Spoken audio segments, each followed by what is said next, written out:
Hello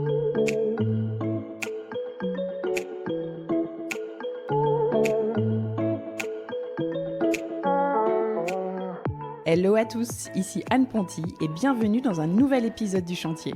Le Chantier, c'est un podcast maison, travaux et déco dans lequel j'interviewe des personnes inspirantes qui ont réalisé une rénovation. Des particuliers comme vous et moi, ou des décorateurs, entrepreneurs, architectes, bref, des gens qui ont connu ou qui connaissent encore la vie de chantier. Mon objectif, partager des conseils concrets à tous ceux qui se lancent dans les travaux. J'ai moi-même réalisé récemment ma première grosse rénovation, celle de ma maison, et en partageant les avancées des travaux sur mon compte Instagram, je me suis vite rendu compte que le sujet a intéressé beaucoup d'entre nous. Alors bienvenue sur le podcast où l'on n'a pas peur de se salir les mains, où l'on adore parler plomberie, électricité, placo et ponçage de parquet.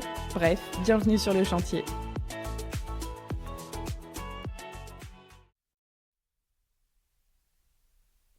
Hello à tous et bienvenue dans un nouvel épisode Parole de Pro, les épisodes hors série du chantier dans lesquels j'interviewe des professionnels de la rénovation et de la maison qui vous partagent leurs conseils d'experts sur le sujet sur lequel ils sont spécialisés. Et aujourd'hui, on parle d'un sujet central de la rénovation. On parle d'ailleurs de la pièce centrale de la maison. On parle de la cuisine avec Aviva. Ça fait très longtemps que je voulais vous proposer cet épisode avec un cuisiniste qui vous partagerait toutes ses astuces pour réussir l'aménagement de votre cuisine. Et le grand jour est arrivé. Voilà cet épisode.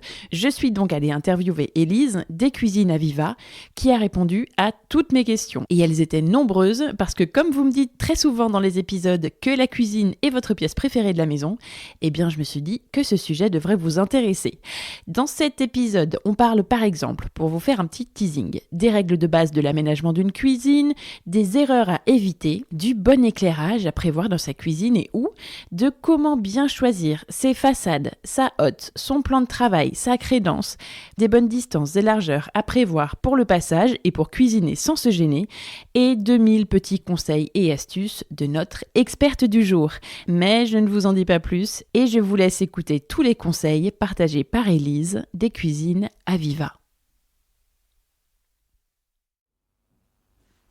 Bonjour Élise. Bonjour Anne. Bienvenue sur le chantier. Merci à toi pour cette invitation. Surtout. Mais avec plaisir, je suis trop contente d'enregistrer avec toi aujourd'hui cet épisode spécial cuisine, sujet tellement central des maisons, de la rénovation en général. C'est un épisode très important quand on sait que la cuisine, c'est la pièce préférée des Français. Si je me trompe pas, c'est souvent une stat que je lis très souvent. Tu as raison. Et que je trouve très intéressante. Et en plus, c'est souvent quelque chose que me disent mes invités dans les épisodes, que c'est la pièce qu'ils préfèrent chez eux. Exactement. Parce qu'en fait, c'est souvent, tu sais, la pièce où tout se passe, où les enfants font les devoirs le soir pendant qu'on prépare le dîner, où il y a les discussions un peu intimes ou plus partagées avec les amis, plein de familles, etc. Mais c'est un peu la pièce qui rassemble. Donc c'est hyper important de bien la penser, de bien l'aménager, de bien la réfléchir pendant ses travaux pour en être content et ne pas avoir de regrets plus tard pour la vie quotidienne et familiale. Et à la fois, c'est pas forcément évident de savoir quels vont être nos besoins, nos envies, nos usages dans son futur intérieur où on va habiter. Et c'est toute la complexité de la chose parce qu'on a souvent besoin du coup d'être accompagné dans nos décisions et nos choix. C'est rare de faire une cuisine tout seul et de la commander sans parler à personne, aucun spécialiste. Donc, toi, tu travailles chez Aviva, qui est justement un spécialiste des cuisines, qui propose des cuisines pour tous les budgets depuis 25 ans, je crois. Exactement. Ça, c'est pas rien. Dans un peu plus de 115 magasins en France, un petit peu partout. Et tu vas du coup nous aider aujourd'hui à y voir plus clair sur ce sujet de l'aménagement de la cuisine. Et tu vas répondre à toutes mes questions pour bien penser et aménager sa cuisine. Pour commencer, est-ce que tu peux, s'il te plaît, te présenter tout simplement, nous dire ce que tu fais dans la vie du coup et en quoi consiste ton métier en quelques mots? Exactement. Alors, Élise Rodriguez, 45 ans. Et ça fait, tout comme les Cuisines Aviva, 25 ans que je suis dans l'univers de l'ameublement. Génial. Tu es ça l'experte. Ça date pas d'hier, on va dire. Alors, experte, oui. J'espère, et j'espère pouvoir répondre à tes questions de manière simple. Et tu as raison lorsque tu dis, pour un consommateur, c'est souvent un peu le parcours du combattant. Ouais. Aménager sa cuisine, c'est complexe, et tu as eu les bons mots, c'est toujours un peu complexe de se lancer dans l'achat d'une cuisine. Chez Cuisines Aviva, je suis en charge, je suis directrice de l'offre et du bureau d'études. Ça consiste à manager des chefs de produits qui réalisent les collections de meubles, trop bien, ok, d'électro, d'accessoires, et même, exactement, okay. Et même de leur cuisine, on en parlera, je pense, juste après. Et une fois que les chefs de produits ont fait les collections, le bureau d'études prend la relève et c'est eux qui vont théâtraliser, mettre en scène, on va dire, toutes ces collections en magasin. Et Aviva, comme tu le disais, à 25 ans, on est une enseigne qui est vraiment, on va dire, on n'a pas du lait derrière les oreilles, mais depuis quelques mois, on a aussi revu notre concept. Donc, on commence avec 2 magasins pilotes qui sont à Chambéry et à Bourgoin, que je t'invite aussi à aller découvrir, parce que l'expérience, justement, et le parcours du client a été totalement revisité pour justement faciliter, on va dire, la démarche et rendre un peu ludique quand même l'acte d'achat. Exactement. La projection plus facile, ce genre de choses. Oui, oui. Alors, c'est quoi l'histoire d'Aviva en quelques mots ? Raconte-nous rapidement.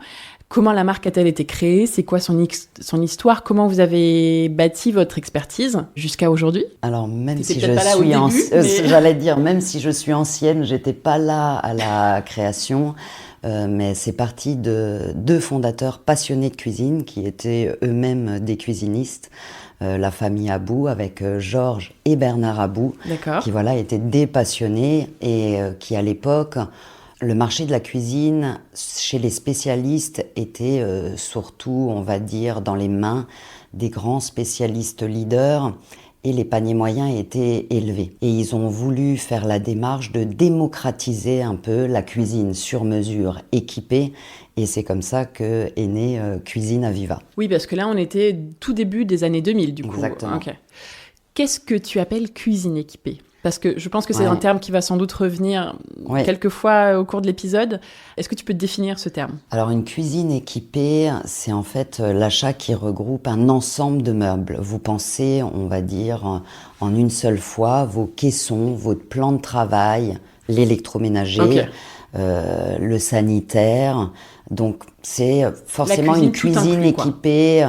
Il y a la notion aussi de sur-mesure, mais vous achetez pas des modules séparément que vous assemblez, on va dire, c'est un achat groupé, équipé et tout de suite fonctionnel. Ok, avec tout ce dont on a besoin, le lave-vaisselle, l'électroménager complet. Minimum. C'est ça, le lavage, le froid, le chaud, la cuisson, et voilà.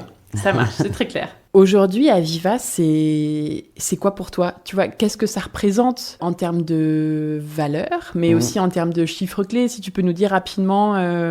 Alors, les chiffres clés, je vais t'avouer, je ne les ai pas en tête, mais les valeurs, je les ai bien en tête. Et c'est d'ailleurs pour ça que j'ai rejoint à l'époque cette enseigne, parce qu'elle était complètement, on va dire, axée sur mes propres valeurs. Je suis quelqu'un de très humaine et j'ai retrouvé dans les collaborateurs Aviva, alors on est un système de franchise, donc il y a une centrale, mais il y a des franchisés, et j'ai retrouvé à la fois que ce soit à la centrale ou en magasin chez nos franchisés, vraiment des valeurs humaines, une bienveillance et en synthèse un vrai esprit de famille. Et tu vois, quand on a refondu le concept, pour savoir où on veut aller, il faut savoir d'où on vient.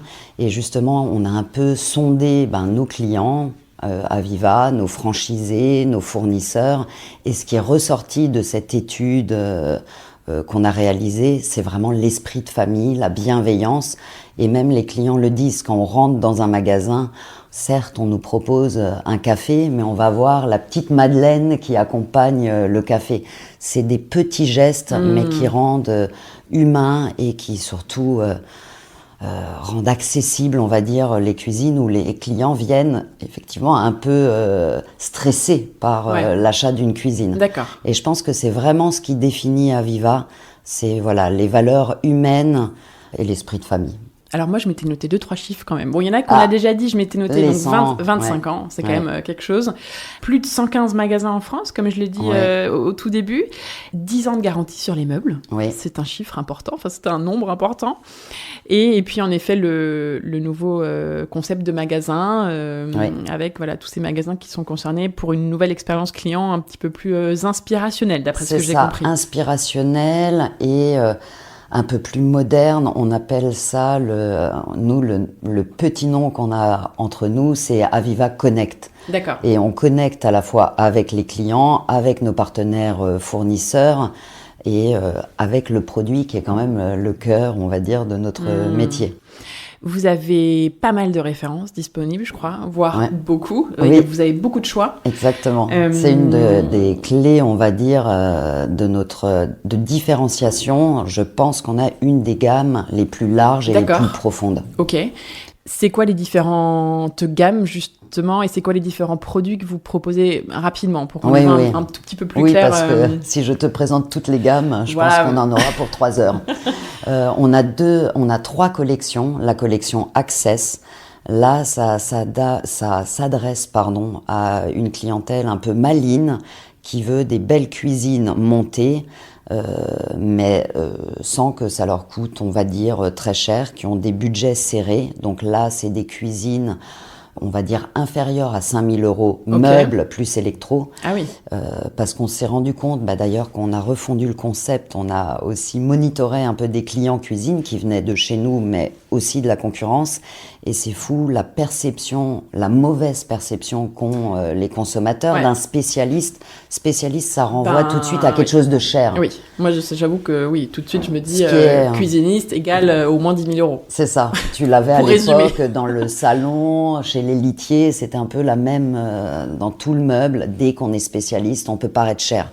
Donc on a une collection Access qui est toujours en cuisine montée. On a vraiment une vraie volonté de ne pas proposer des produits en kit. Pas parce que le kit, c'est pas forcément négatif en soi, mais c'est qu'il y a une robustesse quand on achète des meubles montés en usine. D'accord. C'est tout simplement, les caissons sont montés par des machines. Et même si on est très forte et très brigolo, monté par l'humain, c'est toujours un peu plus sensible. D'accord, donc chez vous, on achète du caisson déjà monté. Exactement. Vos caissons arrivent montés, vous avez juste à mettre votre façade, votre poignée et votre plan de travail. Et même sur la collection Access. Ensuite, on a ce qu'on appelle notre cœur de gamme, c'est les collections Adapt. Là, on est entre 5 et 10 000. Toujours meubles plus électroménager, hors service, livraison, pause, où ça, le client a le choix, bien sûr, à la carte de prendre une livraison ou de prendre une pause. Et d'ailleurs, ils prennent souvent la pause chez un spécialiste, mais ils pourraient également le poser eux-mêmes. Parce que, comme je te disais, le caisson arrive monté. Même moi, j'arrive à monter une cuisine, c'est dire. Donc ça, c'est vraiment notre cœur de gamme, la collection Adapt. Et ensuite, on a la collection Absolue, où là, on monte sur du premium. C'est vraiment une montée en gamme avec des façades lac qui sont disponibles dans 28 coloris différentes. D'accord. On monte un petit peu en gamme. Des finitions, on va dire, un peu plus premium. D'accord. On a 3 collections pour faire simple. Ok, et donc vous vendez du caisson, enfin du meuble de cuisine et de la façade. C'est ça. Des plans de travail. Oui. Ok.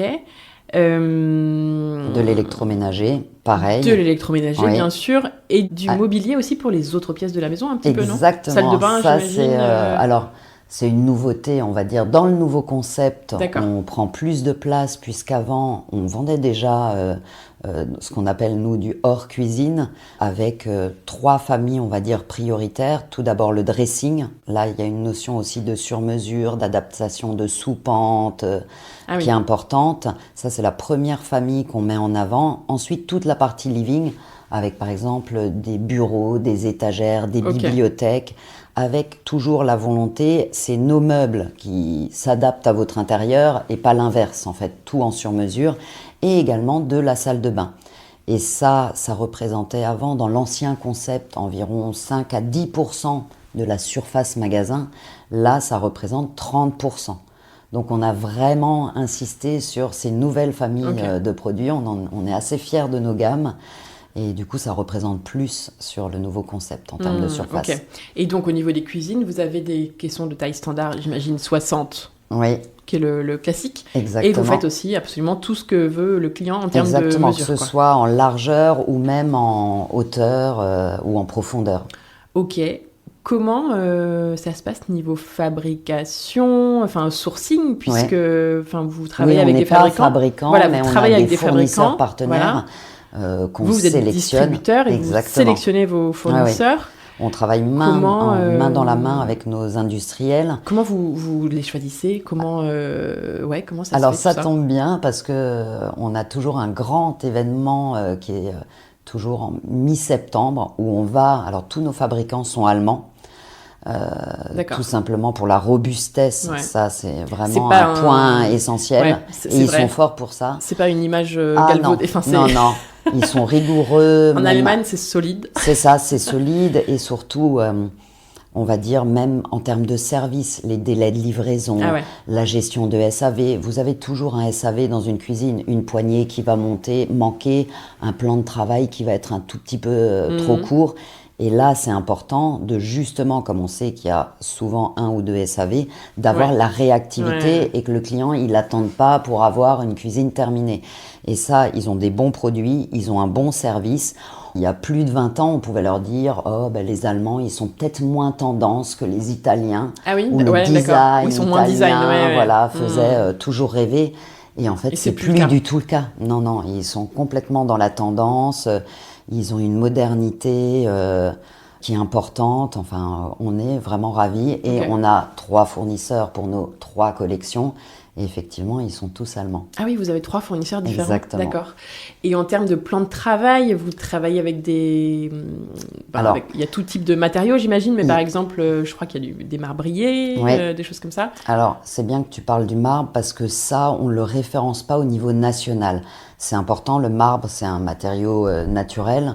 Ça dépend, on va dire, des chutes des carrières. Donc ça, c'est en général nos franchisés qui ont des partenariats régionaux avec des marbriers. Mais on ne propose pas que du marbre, on propose aussi du stratifié, de la céramique qui revient. Ça, c'est un marché assez cyclique. La céramique, c'est un peu comme les éviers de timbre. Je ne sais pas si tu vois, ce qui est un peu dans les cuisines charmes. Moi, je l'ai connu campagne. En 25 ans, c'est revenu 3 fois. Ça revient, ça repart, ça revient. Là, donc, tu dirais qu'on en est où ça? Là, la céramique revient. C'est déjà revenu depuis pas mal de temps, mais comme les façades cadres reviennent aussi en termes de tendance, c'est vrai que le cadre, on veut ça va très bien avec le timbre d'office. Campagne, charme, et du coup, ça revient aussi fortement. C'est pile mon truc. Moi. Donc, marbriers régionaux, trop bien. Oui, ça c'est important. C'est cool. Et alors, sur le marché des cuisines, il y a pas mal d'acteurs, et puis plusieurs catégories, tu vois. Pour moi, il y a un peu Ikea. Et Ikea. La GSB, le Roi Merlin, Castorama, qui s'est lancé aussi depuis plusieurs années. Et puis les cuisinistes. Donc, et même la grande distribution aussi. Enfin, presque tout le monde veut faire de la cuisine, on va dire. C'était un marché qui, dans l'ameublement, était toujours porteur. Autant, tu vois, le canapé ou les bureaux, il y a eu des périodes où le marché était très complexe. La cuisine, ça a toujours été un marché très porteur, mais parce qu'on a encore un taux d'équipement en France qui est un petit peu bas par rapport à la moyenne européenne. On est en dessous du taux d'équipement de, par exemple, l'Italie ou de l'Allemagne. Donc, il y avait un effet rattrapage. Je veux dire les gens qui sont équipés. Qui ont là, voilà. Et ce qu'on considère équipé, c'est une vraie cuisine, pas des petits bouts à droite à gauche. Et je crois qu'on est autour des 65% de taux d'équipement. Donc, il y a encore un potentiel encore et plein forcément... de gens qui n'ont pas une bonne cuisine équipée. Même si, depuis le Covid, on est tous restés enfermés chez nous et on a connu un pic. Et là, même les industriels ont eu, à un moment donné, du mal à répondre à la demande parce que la fabrication était plus compliquée. C'est ça. Et tout le monde s'est rendu compte qu'en fait, sa cuisine n'était pas ergonomique et qu'il cuisinait quand même et qu'il fallait... Ah oui, j'ai vu arriver en magasin des gens qui, vraiment, entre les 2 confinements... nous disaient il faut vraiment qu'on change. Enfin, j'avais l'impression qu'ils étaient au bout de leur vie. Et effectivement, comme tu disais en intro, c'est une pièce où on cuisine, mais pas que. Le télétravail s'est répandu. Toute la journée, on est dans la cuisine. Enfin, c'est ça. Voilà, en effet, il y a plein de gens qui ont un travail. C'est ça. Avec le télétravail, si on est 2 dans le foyer, on a toujours un qui finit sur le bar de la cuisine. Il y en a un qui termine. Donc ça, dans les agencements qu'on fait, c'est une demande qui est de plus en plus fréquente en disant comment vous pouvez m'aménager aussi un petit endroit exactement pour que je puisse travailler dans ma cuisine. Et donc, pour parler du marché rapidement, donc il y a ces acteurs-là. Il y a aussi les acteurs assez nouveaux qui sont sur la façade. Ouais, eux, c'est intéressant exactement, aussi. Oui. Donc vous, parmi tous ces gens-là, vous vous positionnez comment ? Alors, on va dire, il n'y a pas de mauvais, je ne critique jamais la concurrence, mais on va dire, nos points de différenciation, c'est que d'abord, on va dire, on en a parlé, Access, Adapt Absolu, on peut répondre à tous les budgets. C'est-à-dire, il n'y a pas de... Et surtout, on met le même temps pour une cuisine à 2 500 € qu'une cuisine à 20 000, en fait. Le temps de réalisation, de construction du projet. Okay. Donc, on va dire, la différenciation, elle se passe vraiment par la largeur de notre offre. Après, c'est aussi notre méthode de vente. On a une méthode de vente où, en général, quand tu vas chez un spécialiste, tu dis tes besoins, il dessine pendant 1 heure et il te montre quelque chose. Nous, on va être dans la co-construction avec le client. Alors, des fois, on peut sembler un peu intrusif dans la vie des clients, mais c'est important de savoir des questions très comment intimes. On vit. Voilà. Qu'est-ce que vous faites dans votre cuisine ? On veut pas tout savoir non plus, mais quand même, est-ce que vous êtes un grand chef et qu'il vous faut une grande surface de préparation parce que vous avez des robots, ou alors, ben non, en fait, moi j'adore Picard, ou voilà, exactement. Ou est-ce que le micro-ondes est votre meilleur ami, quoi ? C'est ça. Okay. Donc, on va être, ça c'est un deuxième point de différenciation. On va être dans la co-construction et on va lister vraiment comprendre comment ils vivent et comment ils utilisent vraiment leur cuisine pour vraiment cerner leurs besoins. C'est ça, et surtout répondre au budget. Si on nous dit, écoutez, j'ai 5 000 €, le principe c'est pas de montrer une cuisine à 10 000 en disant ouais, elle me plaît, et après qu'est-ce qu'on enlève ? Non, nous on va faire l'inverse. On va commencer par une cuisine en prix de référence. Et plus on monte, on voit qu'on est toujours dans le budget. On va rajouter des fonctions, des casseroliers, des petites astuces, jusqu'à arriver au budget du client. Okay. Donc ça, c'est un deuxième point, on va dire, de différenciation. Et le troisième, on en a parlé aussi, c'est qu'on fait de la cuisine, mais pas que. On a beaucoup de clients qui ont des pièces ouvertes et qui veulent aussi un peu, sans parler du costume 3 pièces, mais avoir une cohérence, on va dire, dans le style. D'accord. Et ça, c'est très important, même le meuble du salon, c'est d'accord, qui est en face. D'avoir l'œil, de se dire, ok, comment je mélange les matériaux, comment on n'est pas obligé d'avoir, si on a une cuisine noire, d'avoir tout le mobilier noir, mais au moins avoir l'œil de savoir qu'est-ce qui va avec quoi, les matériaux, et proposer une offre tout sur le même toit, en fait. C'est aussi, les gens ont de moins en moins de temps, ils veulent de moins en moins en perdre. Et du coup, c'est bien d'avoir tout dans une même boutique. Oui, et puis ça permet d'avoir un fil conducteur, une cohérence, d'avoir un petit rappel dans la salle de bain, de la robinetterie. Non, vous vendez peut-être pas de robinetterie, mais si, aussi. Ou de la finition des portes. C'est ça. Okay. On va pas jusqu'au carrelage. Ouais, mais là, c'est un autre métier quand même. C'est ça. C'est quoi pour toi les avantages à se rendre chez un cuisiniste ? Bon, tu as un petit peu répondu, mais tu vois, vraiment pour qu'on comprenne bien et peut-être pour essayer de convaincre aussi un petit peu les gens que vraiment ça vaut le coup de se faire accompagner par ce type de professionnel qui est spécialiste de la cuisine. Quels sont les avantages ? Et puis, évidemment, de venir chez Aviva en particulier. Alors, pour toi. On va dire, chez Aviva, on met un point d'honneur sur la formation des équipes. Parce que l'expertise est très importante, en fait. Savoir, maîtriser, c'est tout bête, mais entre un îlot et votre linéaire, combien il faut, 2 cm, si vous êtes 2, si vous êtes 3. Et ça, instinctivement, à part être architecte d'intérieur ou dans le domaine, c'est vrai que c'est pas des notions qui sont intuitives pour les consommateurs. Et on s'en rend compte, on a beaucoup de clients qui ont acheté des cuisines par eux-mêmes, et ils se basent uniquement sur l'esthétique, par exemple. Et c'est vrai, quand ils montent leur cuisine, ils vont dire « Oh là là, j'ai une belle cuisine ». Mais en finalité, quand ils l'utilisent, ils se disent « Elle est belle, mais elle n'est pas fonctionnelle ». Là, c'est pas pratique. Et du coup, ça, c'est important. Elle n'est pas fonctionnelle, ça, on l'entend souvent. Ah oui, moi, je me rappelle mon premier appartement à Paris. Ma propriétaire m'a montré une cuisine en me disant « Je suis très fière de ma cuisine ». Et je suis rentrée dans la cuisine. Et c'était impossible de cuisiner. Il n'y avait pas de surface de travail. Et la seule surface de travail, elle avait posé un snack dessus.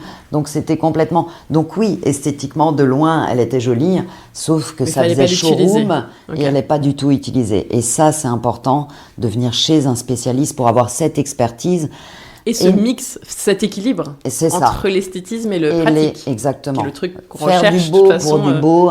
Ça sert un peu à rien en fait. Le design fonctionnel, c'est vraiment ça qu'on cherche chez les cuisines Aviva.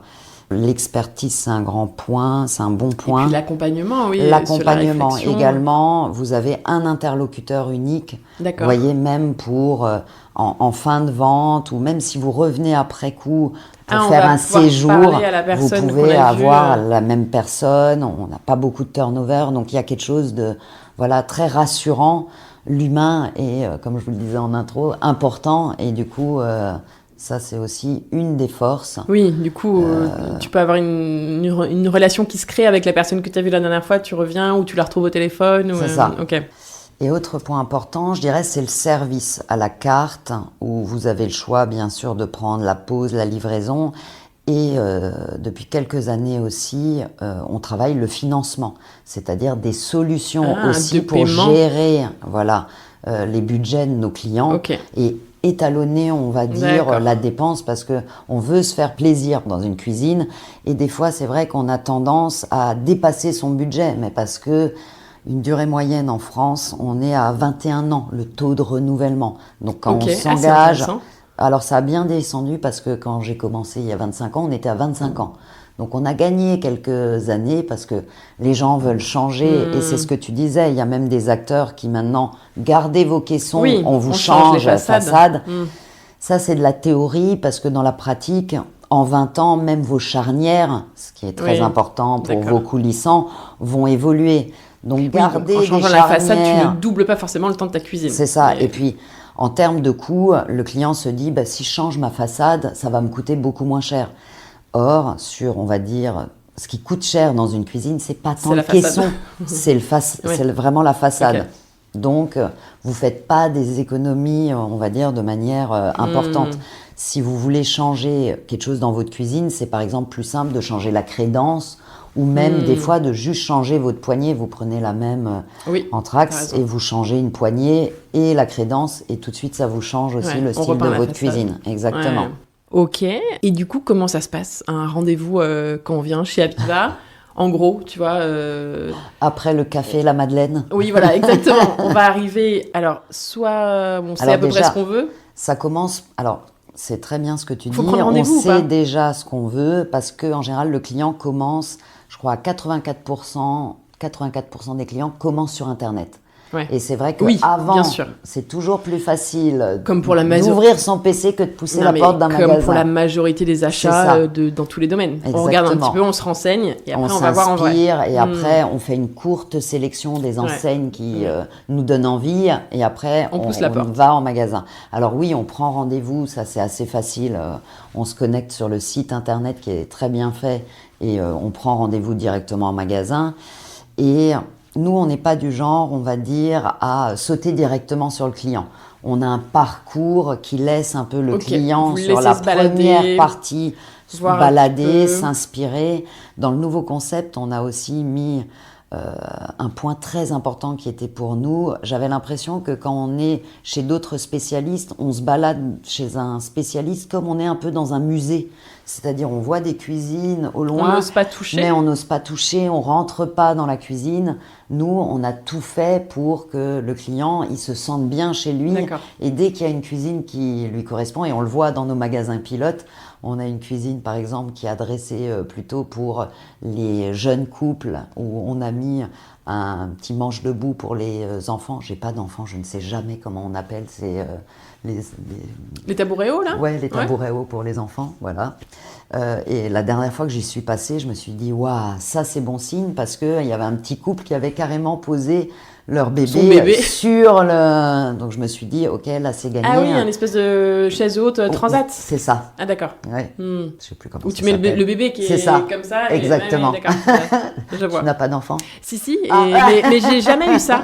J'ai jamais eu ça, mais ça a l'air très pratique. Parce que tu lui donnes à manger, il est à côté de toi. Là, exactement, à la hauteur. Alors qu'il ne sait pas encore s'asseoir. C'est ça. Ouais. Et du coup, là, je me suis dit, c'est un bon point parce que ça veut dire que le client se sent comme chez lui. Ouais, mais on va le laisser, on va dire, dérouler le parcours un peu de lui-même. Et ensuite, on va directement lui poser plein de questions en disant, est-ce que vous avez une fourchette pareil, la notion du budget est des fois très compliquée. Je sais pas, entre 5 et 7 000. Mais déjà là, ça donne un indicateur. C'est comme quand vous allez chercher du vin, par exemple, chez un caviste. Si tu n'as pas de budget, tu peux en avoir pour 4 heures parce qu'il peut te montrer 220 à 60. C'est ça, exactement. Donc, quand même avoir une fourchette de prix. Donc là, on commence une partie découverte qui prend beaucoup de temps. On pose des questions, on se balade dans le magasin pour montrer différents meubles, différentes fonctions, à la fois sur la fonction, mais aussi sur le design. Et là, on a ce qu'on appelle une grande zone dans le magasin au milieu qui s'appelle l'atelier des idées, qui est coupé en 3 grandes parties, où là, on va voir d'abord l'inspiration, le style. Qu'est-ce que je veux comme façade, comme coloris de caisson, comme plan de travail, comme poignée. De l'autre côté, on va parler électroménager. Et au milieu, on va parler ergonomie. C'est-à-dire, on va directement mesurer le client et voir, en fonction de sa taille, on a la hauteur du plan de travail. Exactement.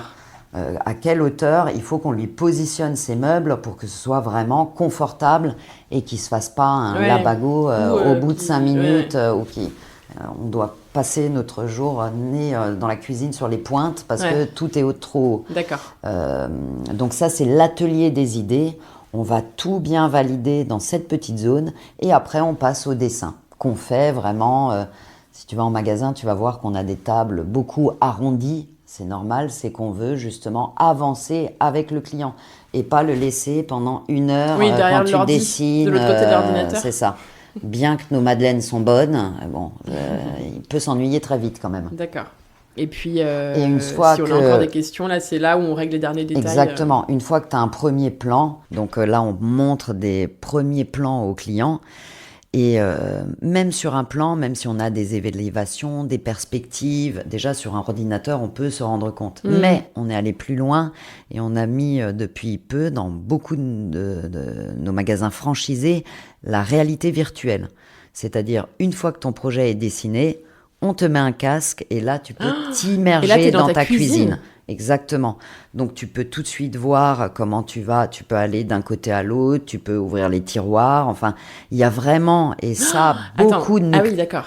Ouais, je réfléchis à comment vous faites ça, c'est incroyable. Donc, on te met dans une cuisine qui est aménagée à peu près. Ah non, on pourrait la VR, on pourrait la mettre là, je te mets un casque. Alors là, ce serait pas très pratique parce que tu te prendrais les jambes dans la table basse, mais on a une zone où il n'y a pas d'obstacle. D'accord.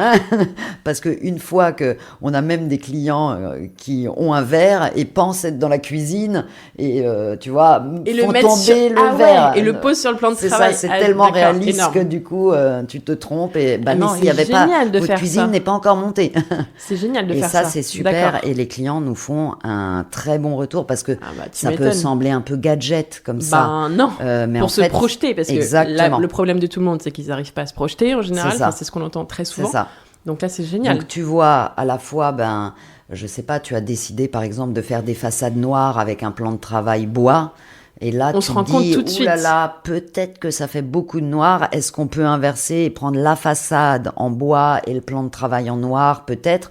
Bam, on arrive. Ou ne faire que les meubles hauts et mettre des touches de noir seulement ponctuellement. Et ça permet aux clients d'être vraiment rassurés parce qu'on a toujours l'impression de se tromper en fait quand on fait une cuisine. Quand tu la vois pas en vrai et quand t'es pas archi d'intérieur, t'as toujours peur et c'est humain, c'est naturel.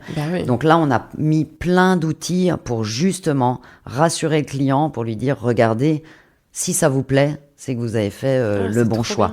Ouais, c'est chouette. Et une fois que donc, la cuisine est validée, après, on déclenche la prise de cote pour vraiment contrôler au millimètre près qu'il n'y a pas, parce que le client peut venir avec un plan, mais on va toujours, avant de l'envoyer en production, c'est fabriqué sur mesure, on va envoyer un poseur vous allez sur place pour la prise de cote, obligatoire. Ça, c'est vraiment, ça évite les SAV après coup. Et ensuite, la cuisine est lancée en fabrication. Là, on est des fois, on peut arriver à 3 semaines même. Vous fabriquez à la commande? On fabrique à la commande. Il n'y a pas de stock. Même l'électroménager, on ne le stocke pas. C'est vraiment livré, comme on dit, en flux tendu.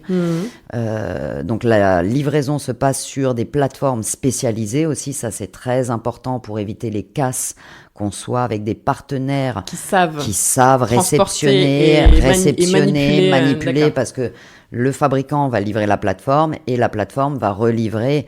Donc, ça fait des points de rupture. Et là, c'est important. On suit de manière très proche, nos plateformes pour juste la qualité des produits soit jusqu'au bout bonne. Et ensuite, l'opération de pause se fait. Et si vous avez un SAV, pas de panique, c'est directement décelé lors de la pause. Et on envoie un SAV directement après. Oui, parce que vous avez vos poseurs. Alors, certains magasins ont leurs poseurs et d'autres font appel à des poseurs spécialisés, partenaires, qui suivent. Et même certains vont avoir des poseurs spécifiques. Maintenant qu'on a fait des bureaux, de la bibliothèque, ils vont chercher l'expertise, on va dire, en fonction du produit qu'ils vont monter. Celui qui est vraiment sur la cuisine. Et c'est un point hyper important pour la satisfaction parce que le vendeur, le magasin, le site internet, on peut tous bien faire le travail. Si le poseur ça, c'est clair. fait mal son travail, c'est toute la chaîne qui en pâtit. Donc, ils sont très importants dans le parcours aussi d'achat d'une cuisine. Bon, alors moi, j'ai plein de questions à te poser pour que tu partages avec nous tes conseils de pro. Pour bien réfléchir et bien aménager sa cuisine. Je pense que pour ça, on va pouvoir peut-être imaginer 2 situations. En général, tu as le cas où on part d'une page blanche, alors soit une construction de maison par exemple, soit une création de cuisine dans une pièce qui était peut-être avant une chambre, ou en tout cas où il n'y avait pas de cuisine, où il n'y a plus rien parce qu'on a tout cassé et refait. Ou bien la rénovation la modification d'une ancienne cuisine, tu vois. Et du coup, il faut adapter un petit peu si juste on refait la cuisine chez soi aussi, par exemple, qu'on ne fait pas forcément de travaux, mais on veut refaire sa cuisine parce qu'on l'aime plus, elle est super vieille ou je sais pas. Dans tous les cas, c'est quoi pour toi les premières questions à se poser ? Comment je vis dans ma cuisine ? Ça, c'est la première question. Et que ce soit en rénovation ou sur du neuf. Alors, en rénovation, on va dire, on se pose les mêmes questions, mais on va avoir plus de contraintes. Parce que tu as les arrivées d'eau, tu as l'électricité qui est déjà à un endroit. Donc, tu peux à la fois, ça réduit le temps de réflexion, parce que c'est là. Ça peut être plus efficace dans la réflexion, alors que quand tu pars d'une page blanche, tu peux dire à ton électricien, je veux une prise là, une prise là, une prise là, et même faire venir l'électricien après avoir pensé sa cuisine et le penser au bon endroit. Mais on va dire, la réflexion est la même que tu sois dans la rénovation ou dans du neuf. Donc, je te dirais déjà se poser la question de qu'est-ce que je vais y faire. Est-ce que c'est une pièce fermée où je veux juste cuisiner de manière efficace ? Moi, je suis pas une grande cuisinière, donc il faut que tout soit directement à portée de main, que j'ouvre pas trop de choses pour accéder à mes casseroles, mes ustensiles. Ou au contraire, je suis un grand chef et je sais que j'ai plein d'appareils électroménagers, des petits électroménagers que je dois utiliser, donc avoir une grande surface de préparation avec des prises intégrées parce que des fois, on utilise même 3, 4 appareils en même temps. Donc ça, c'est tout bête. Mais si vous avez besoin de penser à des prises rétractables dans les plans de travail qui sont cachées, mais que vous pouvez sortir quand vous cuisinez. Et si vous avez un îlot et avec des amis pour l'apéro, vous cachez la prise. Ou comme les batteries sont toujours faibles, vous pouvez l'utiliser pour recharger le téléphone de vos amis. Mais voilà, déjà bien réfléchir sur qu'est-ce que je fais dans ma cuisine. Comment je veux utiliser cette cuisine, parce que parfois on vient d'un petit appart et on passe dans plus grand et du coup on se dit je vais pouvoir me faire une cuisine plus grande. Comment on va vivre cette nouvelle cuisine en tout cas. C'est ça, exactement. Et ça va engendrer après des questions sur la fonction de mes meubles.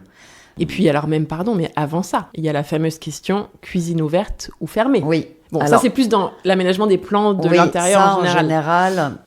Alors c'est une question qui est quand importante, on arrive chez mais vous, même on le sait normalement déjà. On le sait, arriver chez nous.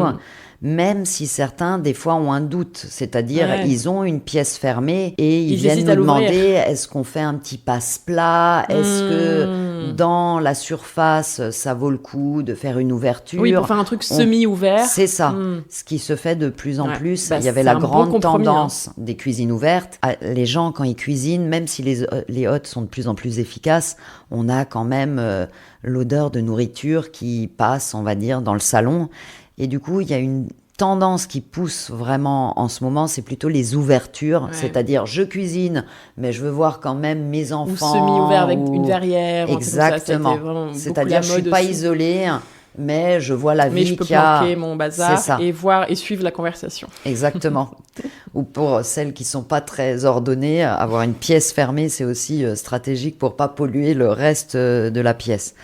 Donc, qu'est-ce qu'on y fait? Comment on va l'utiliser? Il y a toujours la notion de budget. Je sais, j'insiste, mais c'est important de savoir quelle enveloppe, même si vous n'avez pas un budget exactement, j'ai 5 232 €, non. Mais dire que j'ai entre 5 000 et 7 000, déjà, ça nous donne un indice pour voir ce qu'on peut proposer. On sait à peu près si on a bien suivi son budget chantier. C'est ça.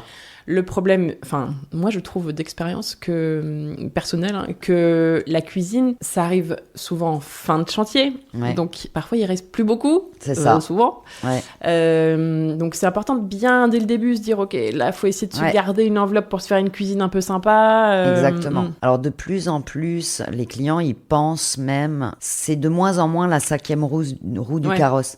Contrairement par exemple à la salle de bain où tu vas d'abord penser ton carrelage, ta baignoire et presque ton meuble de salle de bain, pour le coup, c'est la 5e roue du carrosse et c'est un peu sur le budget restant.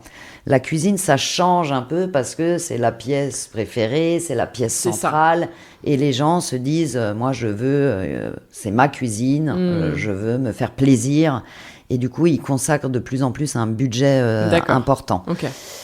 Ensuite, la règle n'a pas, quand tu es dans la rénovation ou quand tu t'inspires sur des sites, ce qu'il ne faut pas faire, c'est un copier-coller. C'est-à-dire, ce qui est vrai pour un magazine, une belle photo, c'est souvent en plus maintenant des photos virtuelles. Ce qui est vrai sur photo n'est pas vrai chez moi. C'est bien de s'inspirer, mais on va éviter le copier-coller. Ça, c'est une bonne pratique à suivre. Ce qu'on ne pense pas aussi, c'est souvent l'éclairage. On n'a pas tous la chance d'avoir une baie vitrée ou une grande porte-fenêtre ou une fenêtre dans sa cuisine. Or, quand tu cuisines, tu as besoin de voir quand même ce que tu fais, tes dosages. Ça, c'est hyper important, l'éclairage. Entre l'éclairage pour travailler et l'éclairage d'ambiance, il faut y penser dès le démarrage, en fait. Ça, c'est... Et tu as vraiment des points clés où il faut y voir, quoi. Tu as l'évier, toute la zone lavage, vaisselle, si tu vois rien, c'est trop chiant. C'est ça. La partie cuisine, cuisine, la cuisson. C'est ça. Tu vas pas mettre, nous, ce qu'on appelle, c'est le triangle d'activité. Alors, ta zone de préparation, de lavage et de cuisson. Cuisine, de cuisson. Et en fait, par exemple, si tu es préparation, ça va être quoi? Plan de travail, découpe, tout ça. C'est ça. Okay. Et là, il faut pas qu'entre ces 3 postes, tu mettes, par exemple, si tu es sur une cuisine en L, une table ronde au milieu. Parce que c'est la zone où tu vas naviguer le plus dans ta cuisine. Mais ça, pareil, un expert, c'est pas au client de penser à ça. On lui demande pas d'être archi. Oui. Et ça, c'est vraiment la force des concepteurs de penser. Et ça, c'est la règle de base. Un junior, il penserait naturellement. Ce triangle-là. Ce triangle d'activité, faut que tout soit proche, quoi. Faut que tout soit proche et surtout, c'est tout bête quand je vais te le dire. Tu vas me dire, oui, évidemment, je vais pas mettre mon lave-vaisselle à l'opposé de mon évier. Et de la poubelle. C'est ça. Ce serait complètement... Non, mais quand t'as jamais fait de cuisine, tu sais pas. C'est ça. C'est tout bête, mais effectivement, faut avoir ces réflexes. Tu prends ton assiette sale, tu jettes peut-être les restes dans la poubelle, tu la rinces et tu la mets dans le lave-vaisselle. Dans le lave-vaisselle. Donc, et si c'est loin, c'est très chiant. C'est ça. Enfin, tu perds 2 secondes à chaque fois. Oui, exactement. Et le temps, on y tient c'est tout de l'argent. C'est ça.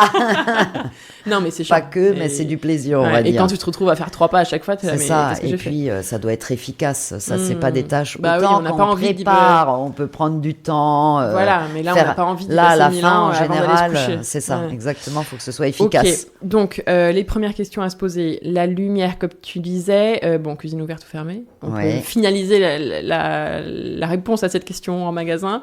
Une fois qu'on a répondu à ces questions, ça va être quoi tes conseils pour bien penser l'implantation, vraiment? Où est-ce qu'on met les blocs, là, les caissons, comment on les dispose et l'aménagement de sa cuisine? Alors déjà, ça va être en fonction de l'espace disponible que tu as. Si oui, tu es sur une petite pièce, le plus pratique sera une cuisine, par exemple, en L, où tu vas vraiment avoir 2 pans de mur, mais tu peux mettre ton lavage, ta cuisson, ton réfrigérateur. Le L, c'est l'implantation la plus répandue parce que c'est la plus souple, on va dire. Ok. Sur les cuisines ouvertes, en général sur une autre pièce, on est souvent en linéaire, avec ou sans îlot. Exactement. Ça, c'est important. Après, tu as d'autres implantations où là, quand tu as une grande pièce, tu peux te permettre de faire une implantation en U. C'est-à-dire, un U, c'est assez logique, où là, tu as vraiment de l'espace et tu peux mettre... Avec, encore une fois, îlot ou pas. C'est ça, îlot ou pas, table même, parce que quand tu as un U, c'est que tu as quand même une surface importante dans ta pièce. Sur l'agencement, on va dire, ce qui est important, c'est le choix aussi des coloris. On va dire, si tu as un agencement dans une petite pièce, tu vas être plutôt sur des couleurs qui respirent, des couleurs claires, pastel, qui donnent un petit peu un souffle, alors que si tu es sur une grande pièce, tu peux carrément te permettre de faire tout un pan de mur noir ou des grandes colonnes noires. Ah oui, ça tu le recommandes plus sur des grandes cuisines. Exactement. Okay. Après, je trouve que le noir, ça va aussi dans des très très petites pièces. Mais ça, c'est pas la cuisine, mais par exemple un bureau, un toilette, une pièce toute noire, ça ne me choque pas. Ah, c'est trop beau. Mais voilà, mais il faut que ce soit très petit ou très grand. D'accord. Le noir, je trouve que c'est un peu moins passe-partout pour les tailles moyennes, on va dire. D'accord. Non, et puis aussi tu veux dire qu'une petite cuisine, c'est bien de lui apporter un peu que ce soit frais, quoi. Enfin... Oui, c'est ça, un peu de fraîcheur, où tu respires. On passe quand même beaucoup de temps dans la cuisine. Il faut pas que tu te sentes oppressé. Oui, et pareil, si tu veux mettre un îlot, si tu as un linéaire et que tu veux mettre un îlot, faut penser également à minimum avoir 90, moi je trouve déjà ça petit, 90 cm, je trouve ça même un peu petit. Ouais. Moi je dirais 1 mètre, 1 mètre 20 pour le passage, surtout si t'es plusieurs, à moins que donc ça c'est, tu sais que moi je me suis bien pris la tête sur ça. Alors attends, donc entre le mur et l'îlot, entre, si t'as minimum une cuisine, 90. Minimum. Et je dirais 1 mètre, t'es bien, 1 mètre 10, t'es confort. Même si tu vois, tu penses que ton îlot, t'as des îlots simples où t'as pas de fonction dessus, et t'as des îlots avec le lavage, tu peux avoir ton évier. Oui. Et là, pareil, t'imagines si t'as pas le recul quand tu vas ouvrir ton lave-vaisselle. Ah bah là, il faut encore plus, non ? Il faut l'ouvrir, et que ça et télescope le tiroir en face, que tu puisses l'ouvrir aussi. Et que tu puisses ouvrir, et que tu te dises pas, j'ouvre soit mon lave-vaisselle, soit mon tiroir, mais je choisis. Parce que tu prends ta casserole dans ton lave-vaisselle et tu vas la ranger direct dans le tiroir en face. C'est ça. Alors par exemple, l'îlot sur les côtés, tu vois, pour aller dans la pièce, pour sortir de la cuisine, là, 90 minimum, là, voire 120 si tu veux passer à 2 facilement. Ça, exactement. Okay. Et alors, entre un îlot et le linéaire qui est derrière, du coup, là, il faut, tu vois, pour pouvoir tout ouvrir en même temps à peu près. 1m10. D'accord, pour pouvoir ouvrir un peu le lave-vaisselle et un peu le tiroir en face. Exactement. Après, donc c'est à peu près pareil, en fait. Oui, après, pareil. Mais à peu près 110, quoi. C'est ça. Okay. Après, chez Aviva, on a aussi des solutions de meubles faible profondeur. C'est-à-dire, si le client, on sent que c'est son coup de cœur, qui veut absolument un îlot et qu'on n'arrive pas à avoir 1m10, on va lui conseiller de faire un îlot faible profondeur. Un petit îlot. Voilà, où ton tiroir, il sera plus petit, moins profond, et du tout, tu peux, même dans une petite pièce... En fait, il y a une solution pour tout. Il faut juste bien la penser et prioriser ses choix, en fait. Parce que chez un cuisiniste, tu peux tout avoir. Et ce qui est le plus compliqué, c'est vraiment de se lister les fonctions que tu souhaites et de se mettre de 1 à 10. Si je dois faire un choix, je commence par quoi ? D'accord. Qu'est-ce qu'il me faut de manière incontournable ? Et tu descends au fur et à mesure. Le Comme four ça, ou le lave-vaisselle ? C'est ça. Moi, je fais la vaisselle, par exemple. J'ai fait le choix d'avoir plus de rangement. D'accord. Et du coup, effectivement... Oui, ou plus de rangement ou... c'est ça. T'as pas de lave-vaisselle ? Non. Pour toi, c'était pas ta prio ? J'accueille très peu en tant que parisienne. T'as jamais j'ai un 15 petit assiettes à appartement laver, et on est rarement 20 chez moi pour dîner. Donc ça va. Donc ça va assez vite. Mais ça, pareil, si tu ne poses pas la question au client, faut un peu rentrer dans l'intimité. Bah ouais. Et moi, c'est vrai que c'était... dans leur façon de vivre. C'est ça. Ok, bon, c'est trop bien, tous ces conseils. Est-ce qu'il y a des erreurs à éviter ? Et oui. Des trucs à faire et des trucs à ne pas faire. Des do and don't. Ouais, alors je vais te parler surtout des don't. Des don'ts. On en a parlé un peu au début, c'est-à-dire être focus uniquement sur l'esthétique. Ça, vraiment, t'insistes là-dessus. Ah ouais, c'est vraiment, vous allez être déçus en fait. Votre cuisine, elle va être belle. Alors, à moins que vous souhaitiez une cuisine juste showroom et que vous n'y mettez jamais les pieds, à la limite, là, on peut être que dans l'esthétique pour dire j'ai une cuisine parce qu'il me faut une cuisine, mais je ne cuisine jamais. Mais c'est rarement le cas. Oui, c'est quand même pas la majorité des cas. Donc voilà, ne pas être que sur l'esthétique, ça, c'est une très mauvaise pratique.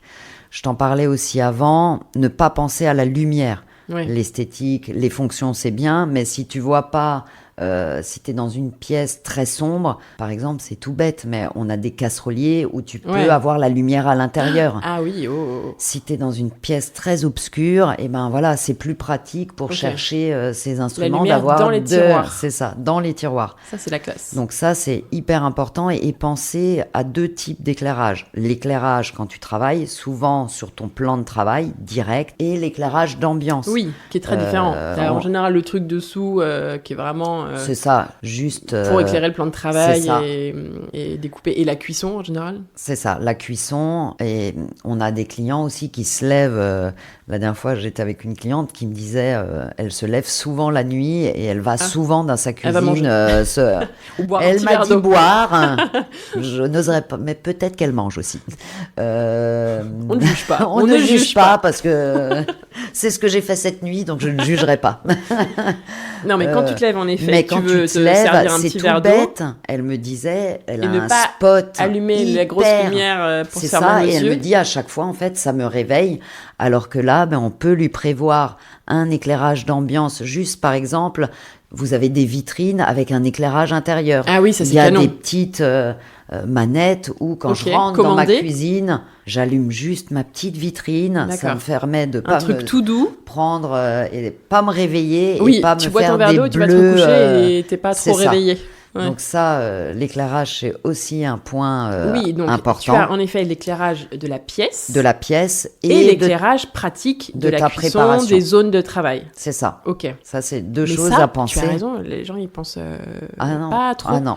Tu vois, j'étais chez mon cousin hier, ils sont en train de finir leur cuisine, elle est quasiment finie, et là, ils se demandent où est-ce qu'ils éclairent, et en fait, ils n'ont pas du tout pensé avant. C'est hyper penser important. dès le début, parce que là, ils vont se retrouver peut-être à faire une goulotte pour mettre une applique où ils n'avaient pas pensé. Tout de suite dommage. Le diable se cache dans les détails. Tu viens de faire tes travaux et tu as une goulotte, c'est dommage. C'est ça. Donc, il faut bien penser l'éclairage dès le début du projet. Exactement. L'éclairage et même tes prises, tu vois. Oui, même exactement. Tes prises, tous les si points tu électriques. Fais un îlot et que tu as beaucoup d'électrons, on en parlait juste avant, des petits électroménagers, tout de suite, il faut se dire, je mets une prise intégrée et comme ça, j'ai pas de rallonge pour aller chercher la prise qui est à l'autre bout et le petit arrive, hop, rouler boulet sur la frise et c'est le drame.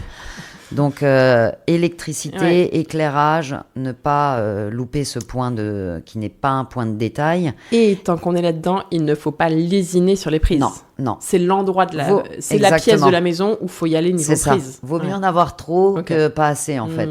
Et on va pas aller chercher des doubles prises, c'est pas bon pour les appareils. Je pense qu'un peu, c'est la pièce où quand tu as un doute entre 2 et 3, par exemple, tu mets 3. C'est ça, exactement. Il faut faire le chiffre. C'est ça, bon. C'est ça.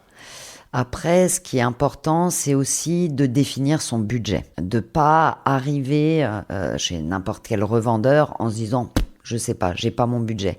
Et pas le minimiser. C'est-à-dire regarder des revendeurs qui peuvent être entrée de gamme en se disant « oh, je peux avoir quelque chose de sympa pour très très peu cher en fait ». C'est un investissement, il faut pas le minimiser et se dire des fois vaut mieux reporter un petit peu le projet et se faire plaisir que d'y aller par à-coup en fait, vous voyez. Donc bien évaluer son budget, ça c'est aussi un point important parce que ça va orienter. Donc ça veut dire que c'est vraiment important. Oui, parce que ça va. On a des clients qui viennent sans notion de budget et qui, au bout de 2 heures d'échange, commencent à s'exaspérer en disant « oui, mais c'est pas ce que je veux ». Ben oui, c'est très compliqué. On en parlait quand tu vas chercher une bouteille de vin. Si tu dis je veux du rouge, mais je sais pas si j'ai 6 € ou 250, ben, il va te présenter 250 vins en fait. Et à un moment donné, ça va te fatiguer parce que tu vas dire j'ai pas le temps. Donc quand même avoir une notion de budget, ça c'est important. Okay. Et sur les autres domptes, il faut aussi penser à l'encombrement. Quand on met des portes par exemple battantes, on va faire en sorte que ça ne se télescope pas et que tu n'aies pas ta poignée. Ça puisse c'est ça. Que les deux s'ouvrent en même temps face à face. C'est ça. Okay. Quand vous terminez, si vous voulez monter votre cuisine vous-même et que vous êtes sur un linéaire et que vous mettez pas de filler. Un filler, c'est un mot technique. Oui, j'ai oublié. C'est un filler, ça ressemble à votre façade, mais c'est un morceau, on va dire, comme de façade, mais qui vient se mettre entre votre mur et la fin de votre caisson. Oui. Parce que quand vous avez une porte avec une poignée, si vous n'avez pas de filler, votre porte, elle va taper contre le mur. D'accord. Au bout de 3 semaines, vous avez la poignée qui est incrustée qui a abîmé le mur. Dans votre mur. Ouais, okay. Et c'est des trucs, ça, un spécialiste, il vous fera jamais une cuisine qui est directement collée à votre mur. Okay. Parce que même avec des coulissants, vous allez un peu râper votre mur à chaque fois que vous utilisez votre casserolier. Oui, le filler, ça y est, ça m'en vient. Ok, il y a encore comme ça des petites erreurs, tu vois, c'est intéressant, ça vraiment les trucs à pas faire ou après tu regrettes de l'avoir fait, quoi. On n'a pas dit penser des fois je te disais, privilégier l'esthétique. Par exemple, j'ai une amie qui a voulu mettre que des étagères dans sa cuisine. Alors, elle est magnifique parce qu'elle a de très beaux objets déco. Ah oui. Mais elle regrette, elle a un peu mis trop le poids du corps sur l'étagère et elle a plus du tout de rangement. Donc elle me dit super, j'utilise mon buffet dans mon salon pour mettre certains trucs que j'utilise. Elle ne voulait pas de placard haut. C'est ça. Elle voulait des jolies étagères pour mettre sa jolie vaisselle. Exactement. Ce qui est vraiment la tendance en ce moment. Oui. Mais du coup, elle aurait pu marier les deux, par exemple. Ouais, elle aurait pu faire un élément de 120 juste fermé et terminer avec des étagères. Ce qui est en plus très joli d'avoir ou en mettre un à gauche, un à droite et des étagères au milieu. Exactement, comme tu le dis. Après, c'est vrai que c'est plus léger, ça respire quand t'as pas de placard, c'est trop beau. Mais bon, il faut penser rangement, quoi. Si t'en as plus assez après, c'est dommage. C'est ça. Ok. Donc je conseille de sortir même tous ces instruments, de regarder ce que ça représente, de prendre une photo et d'y aller avec regarder tout ce que j'ai. De faire le tri, attention, s'il y en a qu'en fait on n'utilise jamais, de pas faire, tu vois, non plus trop de rangement pour ranger les trucs qu'en fait on n'utilise pas vraiment. Exactement. Et attends, juste pour revenir sur les portes qui s'ouvrent l'une en face de l'autre, là, c'est quoi la distance du coup ? Là aussi, c'est genre 100, non, en 110. général, tu as forcément, quand tu es sur des éléments bas ou même des éléments hauts, tu vas faire des portes qui ne se cognent jamais. D'accord. C'est-à-dire qui ont une ouverture à droite ou à gauche. Okay. Mais tu vas pas faire d'un côté une ouverture à droite et de l'autre côté une ouverture à gauche parce que ça va se télescoper. Tiroir, pareil. Même un tiroir pareil. Très profond. Alors, pareil, sur les tiroirs, il y a beaucoup de clients qui veulent des cuisines un peu très minimalistes. Et du coup, qui veulent pas cette rupture avec des tiroirs, par exemple, sur les éléments bas. Donc, on appelle ça des tiroirs à l'anglaise. C'est-à-dire, tu as une façade pleine, tu ouvres ta porte battante et tu as un tiroir coulissant. Tu as les tiroirs dedans. Exactement. Oui, je vois très bien. Et quand tu fermes, tu as une façade unie, très minimaliste, épurée, simple. Du coup, tu as 2 gestes à faire. Voilà, et pour quelqu'un qui cuisine beaucoup, t'imagines, à chaque fois, tu dois... Donc ça, c'est parfait typiquement, pour quelqu'un. C'est que tu privilégies l'esthétique sur le pratique. C'est ça. Ça, c'est un choix très personnel. C'est ça. Voilà, mais il faut juste le savoir. Exactement. Il ne faut pas trop cuisiner ou alors pas mettre... ou avoir le temps. C'est ça. Ou avoir vraiment le temps et la patience. D'accord. Oui, parce qu'en fait, il y a plein d'aménagements différents à l'intérieur non, mais là, c'est... des caissons. Exactement. Tu as des caissons de tailles différentes, tu as des fonctions. Tu peux avoir 2 grands casseroliers, un tiroir, 2 casseroliers, ou qu'un tiroir et une porte battante. Et là, presque les possibilités sont à l'infini, en fait. On adapte, on personnalise en fonction du besoin. Et tu peux avoir du meuble plus simple. Tu as même par exemple, des poubelles qui s'ouvrent toutes seules. C'est-à-dire, on a un petit détecteur. Si tu cuisines beaucoup et que tu viens face à ta poubelle avec ton plat que tu veux jeter, en général, ton coude n'est pas assez efficace. Et ben, on a juste une petite lumière. Tu tu passes ton pied sous la lumière et ta poubelle s'ouvre. Et hop, le tiroir s'ouvre ? Carrément. C'est un coulissant avec une poubelle intégrée. En général, en plus, maintenant, on trie beaucoup. Donc, c'est des bacs à tri. Oui, tu as plusieurs bacs. Tu as plusieurs bacs. Et là, tu passes le pied en dessous et ta poubelle s'ouvre toute seule. Trop bien. Ou ça, je l'avais fait à ma grand-mère, ma grand-mère. Elle oubliait toujours de fermer. Elle fermait pas le réfrigérateur. Ah. Il existe des meubles où elle le poussait, mais en fait, ça allait pas assez loin. Et en fait, là, pareil, on a des meubles qui détectent que c'est pas fermé et qui va, boum, fermer le réfrigérateur tout seul. Donc ça, c'est des petites astuces, des choses comme ça, tu peux, ou des meubles qui s'ouvrent, pareil, tout seul, juste tu touches un petit détecteur et t'as ton meuble qui s'ouvre. On peut aller vraiment dans le définition top du pratique. C'est ça. Alors génial. Bien sûr, ça augmente le budget. Parce que c'est des petites options, entre guillemets, en plus. Mais ça veut rien dire, parce que j'ai un ami qui est très high-tech, qui a une très petite cuisine, mais qui a pris des meubles comme ça, parce que en finalité, il avait 4-5 meubles dans sa cuisine. Oui, donc ça va. Il peut se permettre de mettre ce que nous, on peut considérer comme gadget, mais qui, lui, l'amuse tous les soirs. Et qui doit faire gagner beaucoup de temps. C'est ça. Et puis surtout, il fait le malin quand il a des amis qui viennent à la maison. Alors, si on prend 3 cas de figure différents, tu vas me dire si ça t'inspire des conseils en particulier. Premier cas de figure, une cuisine dans une petite surface. Ouais. Alors, qu'est-ce qu'il faut faire pour toi ? Vraiment les trucs à faire dans une toute petite cuisine. Alors, si vous cuisinez et que vous avez beaucoup d'ustensiles et de matériel, il faut monter jusqu'au plafond. Les placards. C'est-à-dire les meubles hauts, pareil. On va trouver chez Aviva différentes hauteurs de meubles hauts. D'accord. Et certaines qui sont vraiment très hautes. Et là, je vous conseille d'aller jusqu'au plafond. Okay. Donc on a même une collection de meubles. T'as même 2 étages de caisson, quoi. Même pas, parce qu'on a des meubles sur mesure qui peuvent être adaptés sur la hauteur. D'accord. Donc vous pouvez avoir... Oui, mais 2 portes de placard, tu vois, l'une sur l'autre. Exactement. Okay. Tu peux avoir soit une porte pleine qui est très esthétique, qui va jusqu'au bout, ou même ce qu'on appelle un sur-meuble haut, où tu as ton meuble standard et tu viens rajouter un meuble haut au-dessus pour avoir encore du volume de rangement. Okay. Pareil sur les éléments bas. Si tu as un très petit linéaire, tu vas pas prendre la hauteur de caisson la plus basse. On va prendre la hauteur la plus haute et tu vas me dire oui, mais si je mesure 1,55 m, est-ce que je vais pas me retrouver avec mon plan de travail au niveau du menton ? Non, parce qu'on va l'adapter. Si on te prend un grand meuble, ton socle, on va le réduire et peut-être que ton plan de travail qui fait en moyenne 38, on va le passer en slim. Comme ça, ton volume de rangement va s'agrandir et tu réduis ton socle et ton plan de travail. Et tu as du rangement, mais qui est ergonomique. Donc, même règle sur les éléments hauts et bas, prendre les plus grands meubles, on va dire. Pour aller jusqu'au plafond, quoi. C'est ça. Ne pas laisser d'espace qui ne sert à rien. C'est ça. Ou si tu poses un truc qui prend la poussière, c'est du rangement. Occuper toute la surface de rangement disponible. C'est ça. Et avoir aussi une expo qu'on a fait dans le nouveau concept. On a une toute petite cuisine, comme tu le dis, et on a prévu un petit snack, mais qui se rétracte. C'est-à-dire, quand je passe à table ou quand j'ai besoin d'une petite zone de préparation, je mets ma petite desserte comme ça qui se relève. Une tablette qui se relève. Une tablette qui se relève et avec des équerres. Oui, très bien. Et du coup, tu la montes, tu la descends. Et comme ça, tu as un truc astucieux que tu peux sortir. Où tu peux manger, mais que tu peux replier pour passer, avoir un passage. D'accord.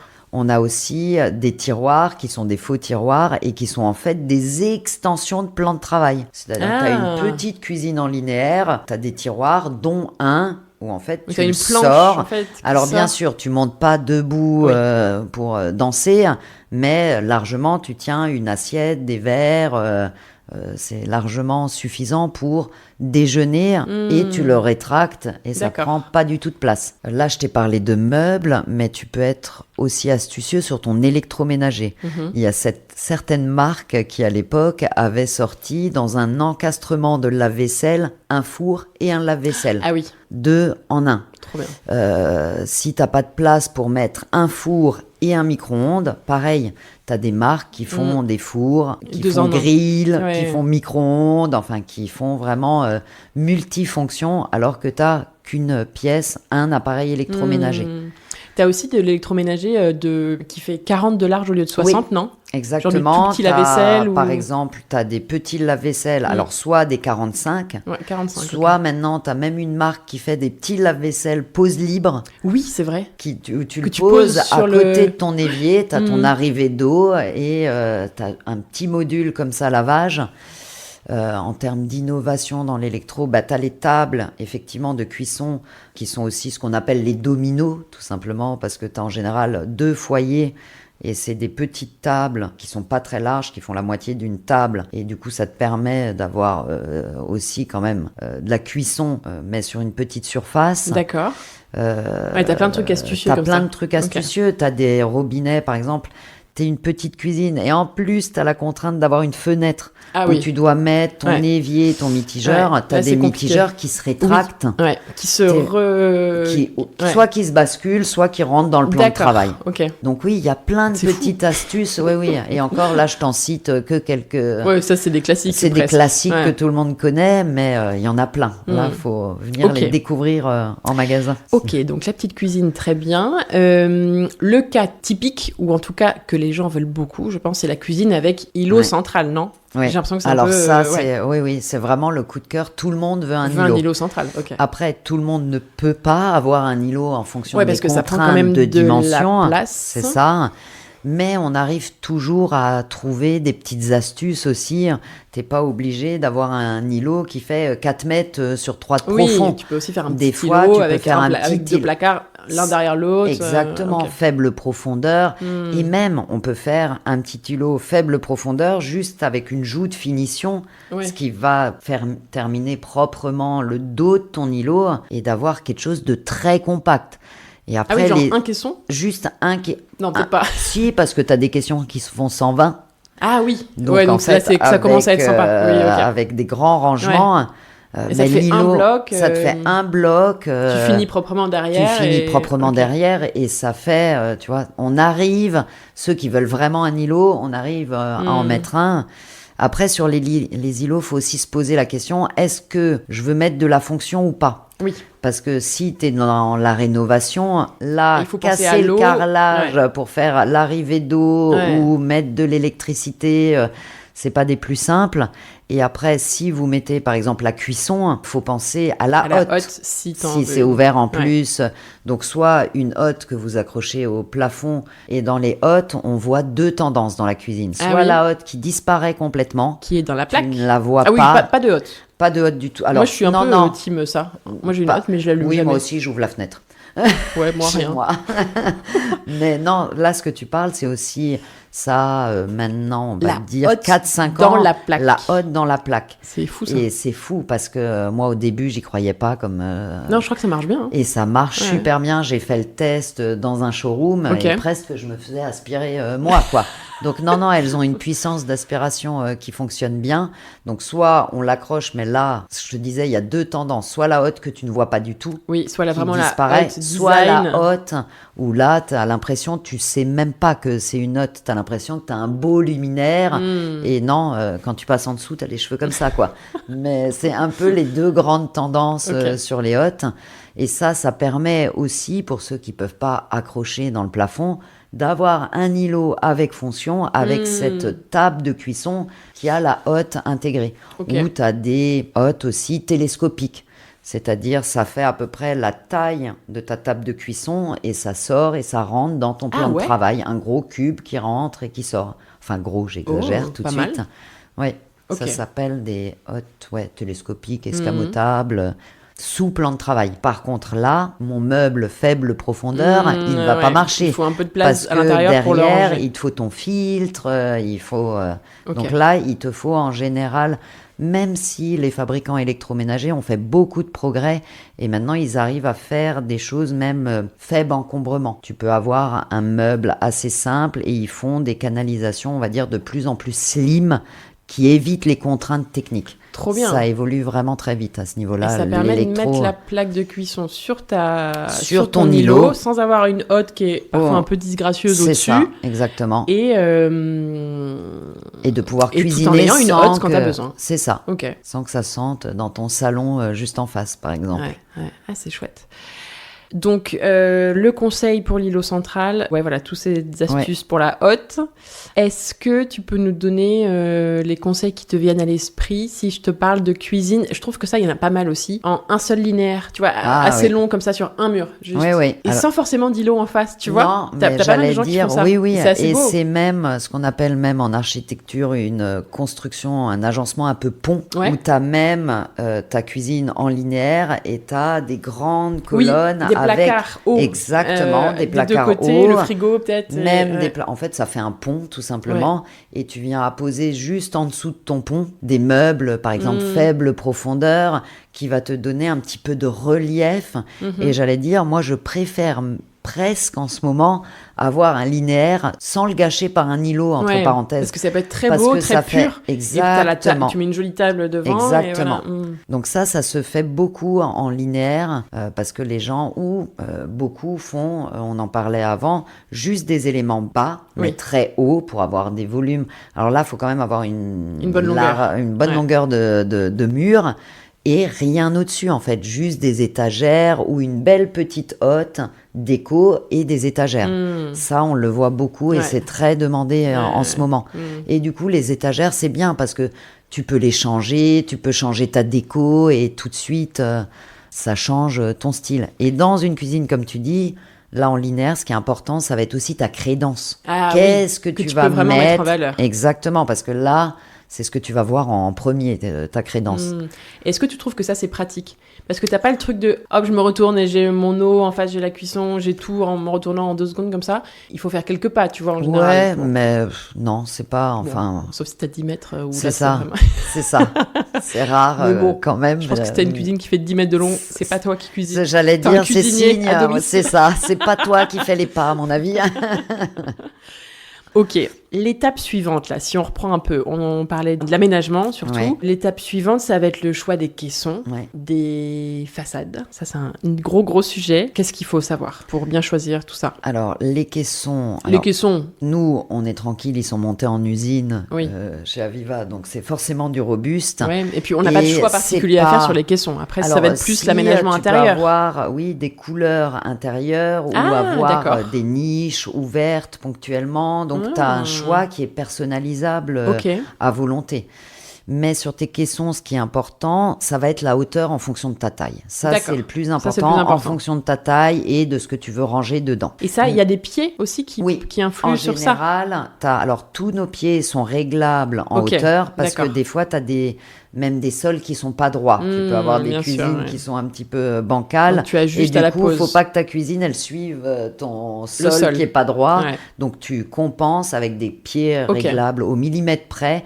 Et ça, c'est les poseurs qui vraiment font que ce soit bien droit et que tu regardes pas ta cuisine de travers. Que l'œuf n'aille pas sur le côté dans la poêle. Ça peut être une stratégie, mais en général, ça plaît pas aux clients.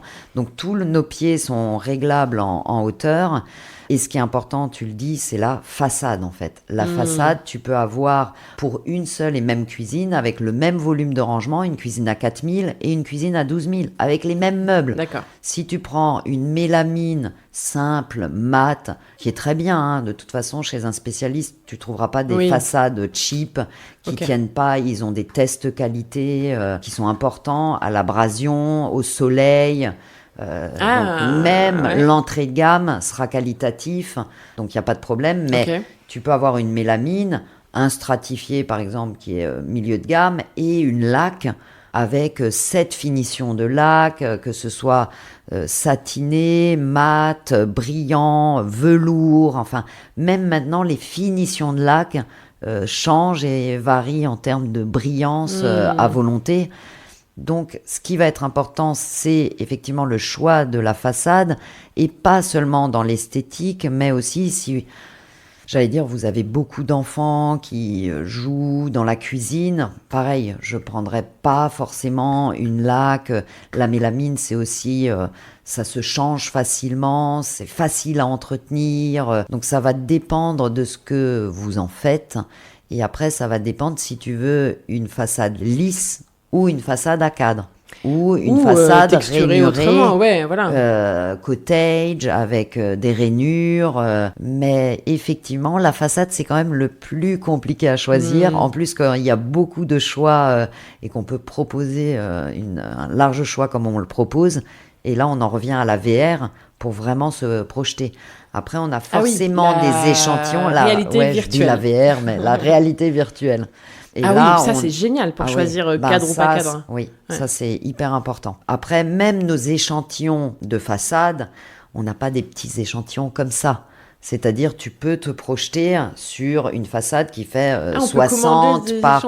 Ah non, on a tout en magasin. Ah oui, tu as des grandes colonnes de présentation d'échantillons. Et là, tu peux sortir et on a une table centrale où on va te montrer ton plan de travail, ta façade, différentes poignées, et on va faire le choix comme ça, mais avec les vrais matériaux.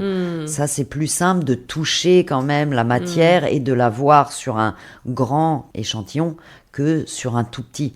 Alors, si tu veux une façade blanche, ça va être moins compliqué de se projeter. Mais dès qu'on est sur... il y a beaucoup de terracotta en ce moment, ou même du noir. Il y a noir et noir. Il y a noir et noir, ouais. Il y a le vrai noir et... C'est ça. Okay. Donc ça, c'est bien d'avoir des grands échantillons pour pouvoir vraiment se projeter. Tu as des conseils sur ça ? Le choix des couleurs, le choix de la façade, ouais, je dirais... Alors, chacun ses goûts, il faut quelque chose qui vous ressemble. Le seul conseil que je donnerais, c'est de ne pas dépasser les 3 coloris. C'est-à-dire 4-5 coloris, ça peut être un peu le carnaval, et là, l'œil ne sait pas où s'arrêter, et ça peut être un peu compliqué. Parce qu'il faut penser à la crédence, au poignet, au plan de travail. Et ce que tu vas voir le plus quand même, on parle souvent des façades, mais en fait, le plan de travail, c'est ce visuellement, que tu vois également le plus. C'est un peu ce qui met en scène la cuisine. Globalement, tu vas avoir le sol, le plan de travail et les façades. C'est ça. Tu vas voir beaucoup. C'est ça. Et des fois, c'est bien de venir même en magasin, si tu es dans de la rénovation et que tu as un bout de sol, de venir même en magasin avec un échantillon de sol. Mais trop, parce que tu vas vraiment le voir. Après, si tu ne l'as pas, pareil. Et un carreau de ta crédence. C'est ça. Après, si le carreau, c'est peut-être un peu lourd, non, mais un petit nos magasins donnent aussi des fois les échantillons aux clients en disant « Vérifiez Regardez ce soir chez vous, prenez l'échantillon et rassurez-vous comme trop ça, bien. En fait. » Ça, on ne garde pas forcément les échantillons, on a l'esprit service. De pouvoir tout mettre ensemble et se dire... C'est ça, et ça rassure en fait, c'est ça. Et de regarder pareil, parce qu'on a tendance à regarder une façade à plat. Alors qu'elle est verticale. Jamais votre façade, elle est horizontale en fait. Donc pareil, quand vous regardez chez vous, regardez bien avec l'éclairage vertical. C'est pas forcément les mêmes finitions. Les façades, et alors l'intérieur du caisson maintenant, est-ce que tu as des conseils pour pas se tromper dans le choix quand on doit choisir, est-ce qu'on met des étagères et du coup des portes de placard ou des tiroirs avec une façade fixée sur un tiroir ? Je dirais tiroir naturellement, tiroir et coulissant.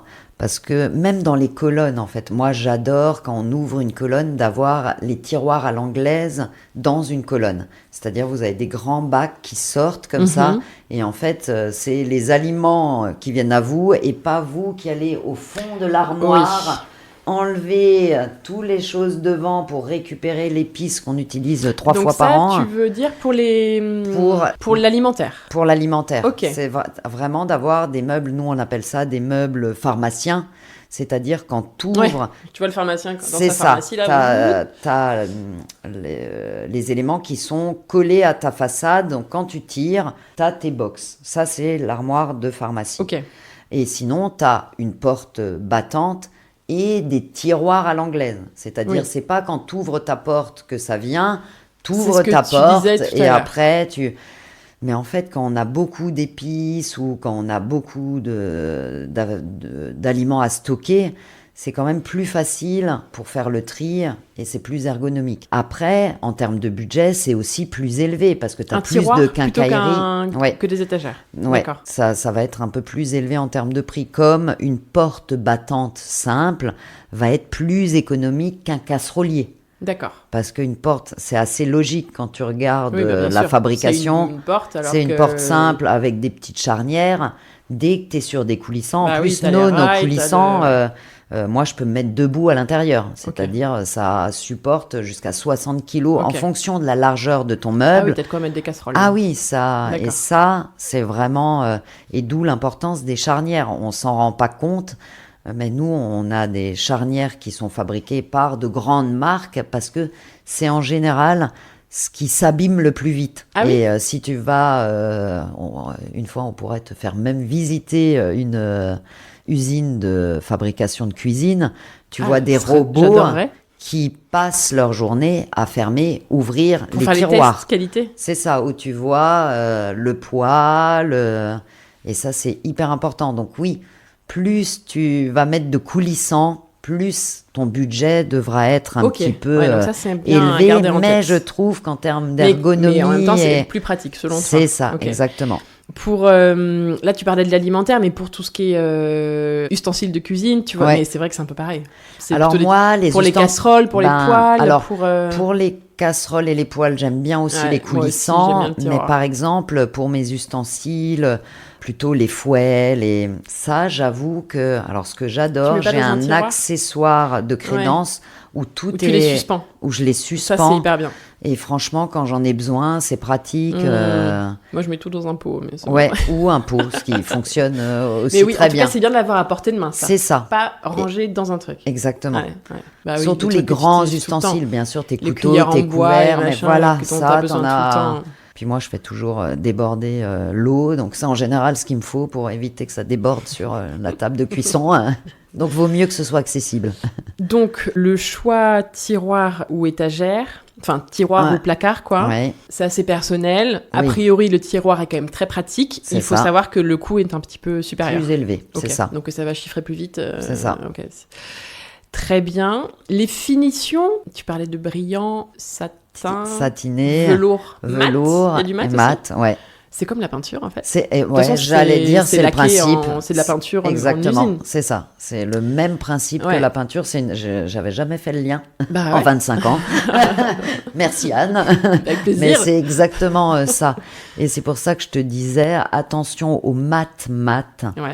Parce que ça peut être plus salissant. Ça va garder les traces. C'est ça. Alors quand t'es foncé, par exemple, un noir mat, là, ou à moins de te laver les mains à chaque fois que t'ouvres. Non, évidemment, t'as de l'huile. Même si maintenant, on a des façades anti-traces. C'est-à-dire, il y a un petit film qui est apposé sur la façade et qui permet, et c'est impressionnant parce que tu vois une façade normale et une anti-trace, c'est du simple au double. Même sur le mat, ça existe ? Même sur le mat, surtout sur le mat, en fait. C'est vraiment sur le mat que ça a de l'intérêt. Mais tu vois, moi, à choisir, je préfère les satinés ou un peu les velours. Velours est pas mal. Comme ma peinture, c'est le bon compromis. C'est ça, exactement. C'est un bon compromis. C'est moins le salissant. Brillant, ça ne se fait plus trop. C'est pas trop la tendance du moment, on va dire. Non, ça se fait encore sur des très très grandes cuisines, mais vraiment des cuisines énormes avec îlots. Ça, il y a encore du blanc brillant, mais c'est le seul cas de figure où nos clients, c'est ça, nous demandent du blanc brillant. Mais sinon, on est passé sur du mat depuis des années maintenant. Ouais. En termes de finition aussi de façade, il y a tout ce qui n'est pas peinture. Tu as du bois. Oui, tu as plein de choses comme ça aussi. Tu as des imitations bois. Alors, tu as différentes imitations. Tu as de la mélamine imitation bois toute simple. Et tu peux trouver des finitions attention, le mot est barbare, en port synchrone. C'est-à-dire que tu as une presse, tu as ton papier imitation bois avec tes veinages et tu as une presse qui reprend exactement les mêmes veinages que ton décor et qui va amener un peu de relief. Un peu de texture. Et là, franchement, quand tu n'as pas l'œil, quand tu n'es pas professionnel, de faire la différence entre une mélamine structurée en port synchrone et un bois massif... Alors si, quand tu touches, tu vas sentir l'effet bois, il est toujours plus à la température ambiante, alors que la mélamine, elle va rester. Donc, à part si tu touches, mais visuellement, maintenant, tu as des finitions de décor. Même moi, je me fais avoir. Je suis obligée, petite astuce, de regarder le champ. Oui, c'est ça, sur le côté. Sur le côté, pour voir si c'est du massif ou pas. Mais c'est vrai que les décors bois sont de plus en plus bluffants. Et tu as l'avantage que ça dure également dans le temps. Les façades cadres en bois aussi massif, faut se méfier. Vaut mieux être sur un cadre en massif et l'intérieur, ta grosse plaque en plaquage. Ah, d'accord. Même Pourquoi ? En plaquage, parce qu'en fait, le bois va travailler, pièce humide, tu changes de température, et ton cadre, il risque de bouger, alors que si tu prends un plaquage au milieu, et en général, il n'y a plus trop de fabricants qui font tout en massif. Non, y a plus c'est d'intérêt. Très rare, là, il faut aller chez un ébéniste, à la limite, qui va te pour faire du sur-mesure. Ah oui, donc la façade mélaminée et le cadre bois massif est un bon compromis. Oui. Je trouve que c'est un bon compromis économique, esthétique, et franchement, tu ne fais pas la différence. Et au moins, ça ne bouge pas. Exactement. Au niveau du prix, est-ce que tu vois une façade laquée ou une façade d'imitation bois ou bois, il y a une grosse différence, je me rends pas compte. Ça va dépendre de la façade laquée. Tu as des façades laquées très économiques aussi, qui sont moyenne gamme, où au lieu d'avoir 7 couches de laque, tu vas avoir 1 ou 2 couches de laque. Ouais. De toute façon, si tu prends pas ton couteau et que tu tapes sur ta façade, qu'il y ait 2 couches ou 7 couches, c'est plutôt dans le très très haut de gamme où tu vas avoir beaucoup plus de couches de laque. Mais les différences... Est-ce que le bois est plus cher ou Le bois reste cher, parce que... qu'une façade laque, oui, ça reste encore plus cher, le bois massif, que la laque. Oui, j'imagine. Mais l'imitation dont tu parlais, tu vois. Ah non, l'imitation, si tu prends une mélamine simple, c'est des modèles qui peuvent être très économiques, en fait. Et avec des très bons rendus. Et ça, c'est sympa, c'est assez chaleureux aussi. Ah oui, ça c'est chaleureux, et tu peux choisir un bois clair, un bois foncé, un bois moderne. Si t'aimes les nœuds ou pas trop de nœuds, tu vois, si tu veux quelque chose de plus rustique, cottage, ou un bois plus minimaliste, un peu plus froid, enfin... Et là, en finition de bois, on a vraiment un éventail de choix qui est impressionnant. D'accord. Parce que ça dépend déjà ta teinte de bois. Je veux du clair, du foncé, du noyer, du chêne. Et après, même ta finition de bois. Je veux soit du très minimaliste, sans pas beaucoup de veinage, ou au contraire, je veux des nœuds, donc là, les possibilités sont aussi presque à l'infini. Et ça se fait beaucoup en ce moment avec des cuisines un peu maçonnées, tu sais, avec du béton ciré. Exactement. Et des façades bois. C'est ça. Et ce qui se mélange beaucoup, c'est ce que tu dis, les effets béton et le bois. Ouais. Alors moi, j'ai eu du mal au début dans cette tendance, parce que il y a 5 ans, je me disais, oulala, c'est quand même étrange de mélanger du béton et du bois comme ça. Et en fait, là, c'est vrai que... on s'y est fait. On s'y est fait. Et je pense que comme les finitions de décor bois sont de plus en plus qualitatives, ça passe. Ce que j'aimais pas, c'était le côté cheap de faire ça fait faux bois et ça fait faux béton. Mais maintenant, on a même des façades béton où tu as l'impression qu'il y a un papier décor, mais où tu as l'impression d'avoir les bulles, tu sais, du béton. Enfin, c'est assez bluffant. Ah oui, donc vous avez plein de finitions pour les façades, pas juste de la couleur et du bois, quoi. Ah non, pas que de la couleur, pas que du bois, des finitions béton, des bétons cirés, un peu même le tas de laque. T'as un peu ce qu'on a aussi... alors c'est bizarre, c'est un peu comme du bois, mais contemporain. C'est comme si tu avais pris des fils de bois et que tu les avais positionnés un peu n'importe comment. Enfin, en bois, il faut venir en magasin, il y a vraiment tout ce qu'il faut. Après, des fois, il faut se concentrer aussi sur l'essentiel, parce qu'à trop vouloir montrer aux clients, tu le perds aussi, quoi. Non, et puis bon, de toute façon, quand on arrive, en général, on a vu des choses sur Pinterest. C'est ça. On sait à peu près si on veut du bois, de la couleur, du blanc, du noir. C'est ça. Alors, sur ce sujet, quand même, bon, ça c'est très personnel, mais il y a le truc, est-ce qu'on se fait plaisir et qu'on suit la mode, typiquement, le béton ciré, le bois, tu vois, en ce moment, ou tu disais tout à l'heure, le terracotta, nanana. Est-ce qu'on suit, est-ce qu'on va dans cette mode parce qu'on aime beaucoup ça, ou est-ce qu'on se dit attention, peut-être que dans 3 ans, ce sera plus du tout dans l'air du temps et qu'on part sur un truc un peu plus intemporel, tu vois ? Ouais.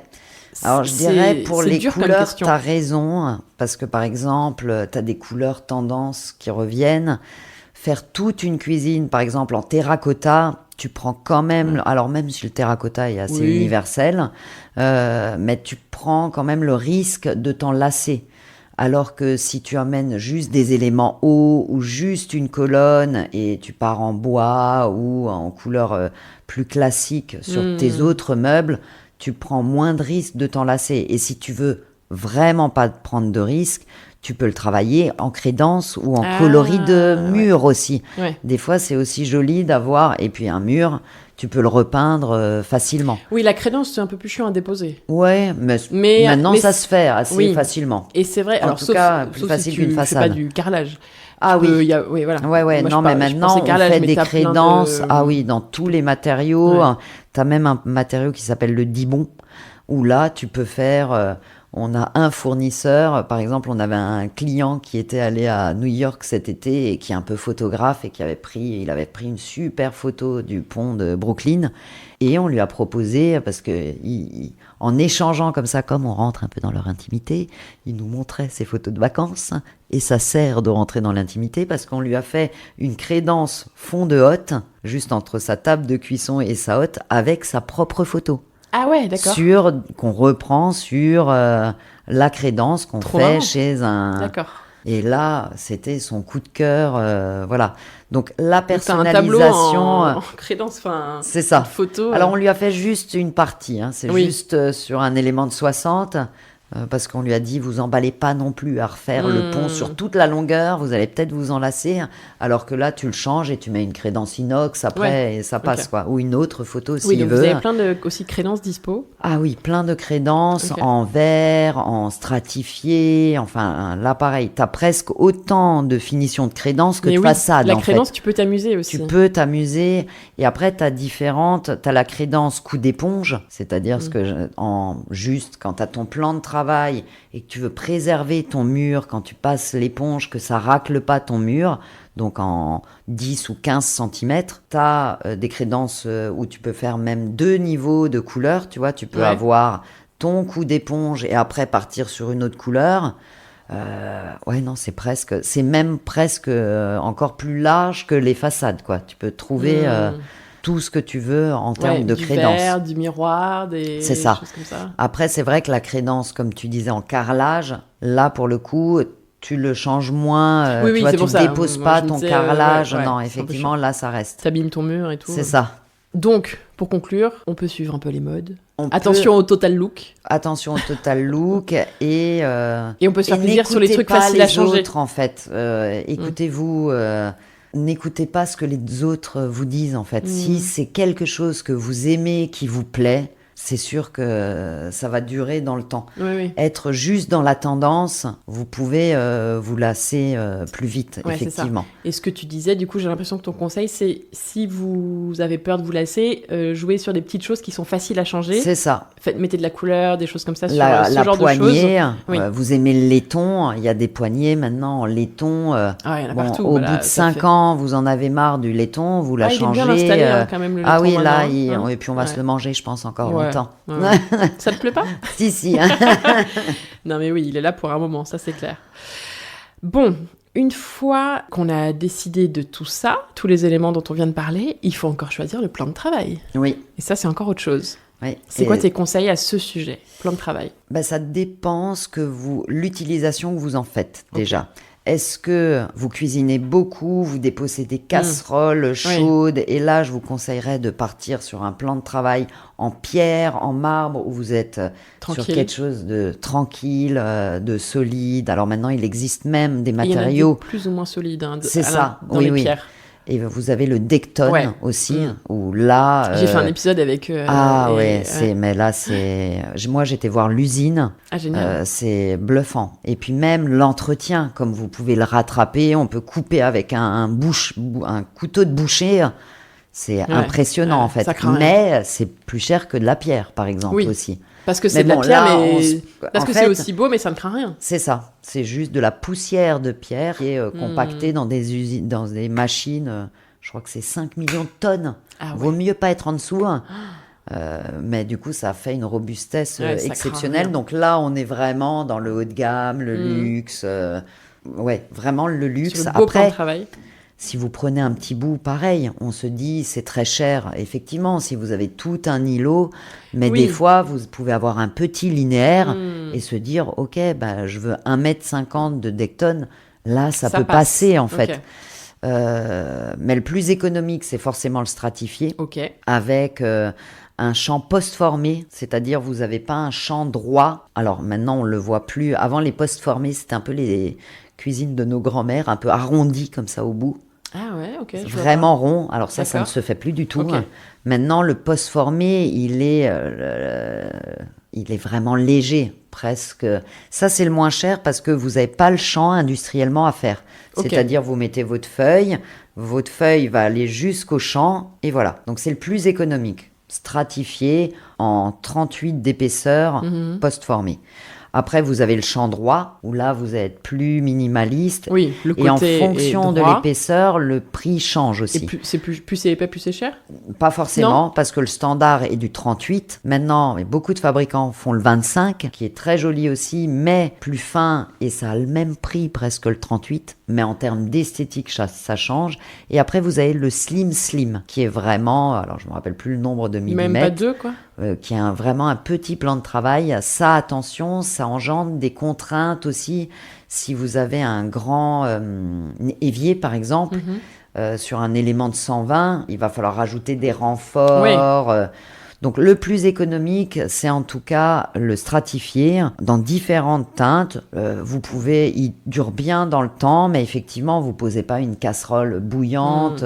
Faut prévoir des sous-plats, faut quand même faire attention. Oui, mais bon. Mais c'est le plus économique et c'est là où vous allez avoir le plus de choix en termes de finition. D'accord. Uni, béton, effet bois, enfin, c'est comme les façades ou comme les crédences. Vous pouvez trouver ce que vous voulez. Après, la céramique, c'est ce qui revient beaucoup en ce moment. Les plans de travail céramiques, où là, vous êtes vraiment un peu monobloc. Il n'y a pas trop... Vous arrivez à faire une seule finition. Moi, je suis gauche, je jette mes casseroles un peu n'importe comment. Faut quand même être attentif, on va dire. Oui. Faire doucement. C'est un peu plus anxiogène, contrairement à la pierre qui est un peu moins... ça se casse un peu plus facilement. C'est ça. Après, le bois massif, alors qu'il là est super chaleureux, mais pareil, il faut l'entretenir. C'est comme un canapé cuir. Oui, il faut des fois l'huiler, voilà, mais ça amène un côté chaleureux, et si vous faites attention et que vous l'entretenez... Et puis pareil, si vous avez le moindre impact ou quelque chose, c'est du bois. Vous passez ça se ponce. Mais le bois revient aussi, c'est très demandé. Et dans les cuisines un peu cottage, on a des clients qui font encore, mais c'est plutôt un peu comme les confitures Bonne Maman, un peu les plans de travail, vous savez, en carreau. Vous avez un... Carrelé. Ok. Ça, c'est surtout sur les maisons de campagne, les maisons de famille, où les gens veulent mettre leur carrelage, ou même il y a des fois, j'ai récupéré le carrelage de ma grand-mère, je veux en faire un petit clin d'œil. Ça peut être très sympa. Ça peut être sympa. Très moderne, où tu mets un carrelage avec du joint de couleur, ou des trucs comme ça. Exactement. Ça, t'as pas mal aussi. Ouais. Donc oui, en plan de travail, voilà. Mais important parce que c'est quand même ce que vous voyez beaucoup dans votre cuisine. Mais le plan de travail, c'est un peu, comme je te disais, la mise en scène de la cuisine, quoi. Donc, et c'est ce qui va typer, qui donne le style aussi d'une cuisine. Très bien. Il faut choisir l'épaisseur aussi, ça c'est important. Tu en parlais. L'épaisseur, hyper important. Ça. Il faut penser qu'on peut choisir son épaisseur. Ouais. Électroménager, ça vous le fournissez aussi, vous ? Oui, on fournit. Alors, pareil, c'est un peu comme le meuble, access, adapt, absolu. On a des électros no-name très accessibles et on peut aller sur des grandes marques. Ok. Siemens, Bosch, Philips, Sauter, tout ça. Oui. Où est-ce qu'on trouve vos magasins ? Vous êtes partout en France ? On est, plus ou moins partout avec plus de 115 magasins et on a un fort développement. Donc même si le magasin le plus proche est peut-être à 1 heure de chez vous, dans le futur, il sera pas loin. Potentiellement, il y en a un qui arrive un peu plus près bientôt. Exactement. Génial. Donc dans toutes les régions, vous êtes présents. Alors au niveau du budget, sur quelle fourchette de prix vous vous situez, tu vois ? Vous avez des cuisines à partir de combien ? Bon, jusqu'à l'infini. Oui, on commence. En fait, ça dépend. Si t'as un client qui veut un truc sublime. 2500 €, on peut te faire une cuisine avec de l'électroménager. Okay. Mais nous, avec l'électroménager ? Ah oui, on peut faire des petites cuisines. Si tu prends que des portes battantes, pas de l'électro, pas mille gadgets, pas le meuble qui s'ouvre tout seul ou. Mais on fait des cuisines fonctionnelles. Okay. C'est pas parce que je suis de petit prix que je suis pas jolie et fonctionnelle. Okay. Et de qualité surtout, ça c'est la base. Mais notre panier moyen, on situe vraiment nos cœurs de clients, c'est entre 7 et 8 000. Ça c'est vraiment notre panier moyen. C'est pas très cher, hein ? Ah non, c'est. Donc, ça commence à 2 000. Tu vois, même toi, tu es... 7-8 000, c'est bien, tu vois. Ça. Pour une cuisine on n'imagine de pas qualité où ça t'as un chez vrai un accompagnement. spécialiste. T'as raison. Pour moi, cuisiniste, c'est au-delà de 10 000. Au moins 10 000, C'est ça, c'est fou. Mais on y travaille. On va arriver à changer les choses. L'info est passée aujourd'hui, déjà. C'est ça. Et puis bon, tu peux aller jusqu'à, si tu veux un truc sublime, magnifique, tu peux aller jusqu'à 50 000 €. Oui. Si on veut et des qu'on fois a les on moyens. dit stop parce que le snobisme a ses limites aussi et on se dit c'est dommage quand même, mettez votre argent ailleurs.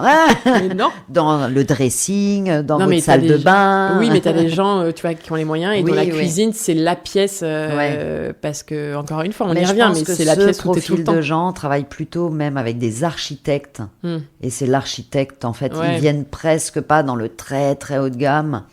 Ils passent, ils ont autre chose à faire, ils viennent pas en magasin peut-être découvrir. Au-delà de 50 000 €, je pense qu'ils passent par un architecte et ils disent oui, non.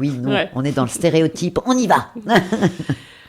Quelles sont les tendances que tu vois en ce moment, toi, sur la cuisine ? Alors là, on sort des showrooms et alors on a vu beaucoup de teintes un peu terreuses. Tout ce qui est café, macchiato, cappuccino, je vais tous les citer, mais tu vois, un peu ces teintes. Voilà. Oui, c'est le terracotta qui se décline en plus foncé, en fait. Exactement, un peu terreux, en fait. Ouais. Ça, c'est ce qu'on a vu de manière très importante.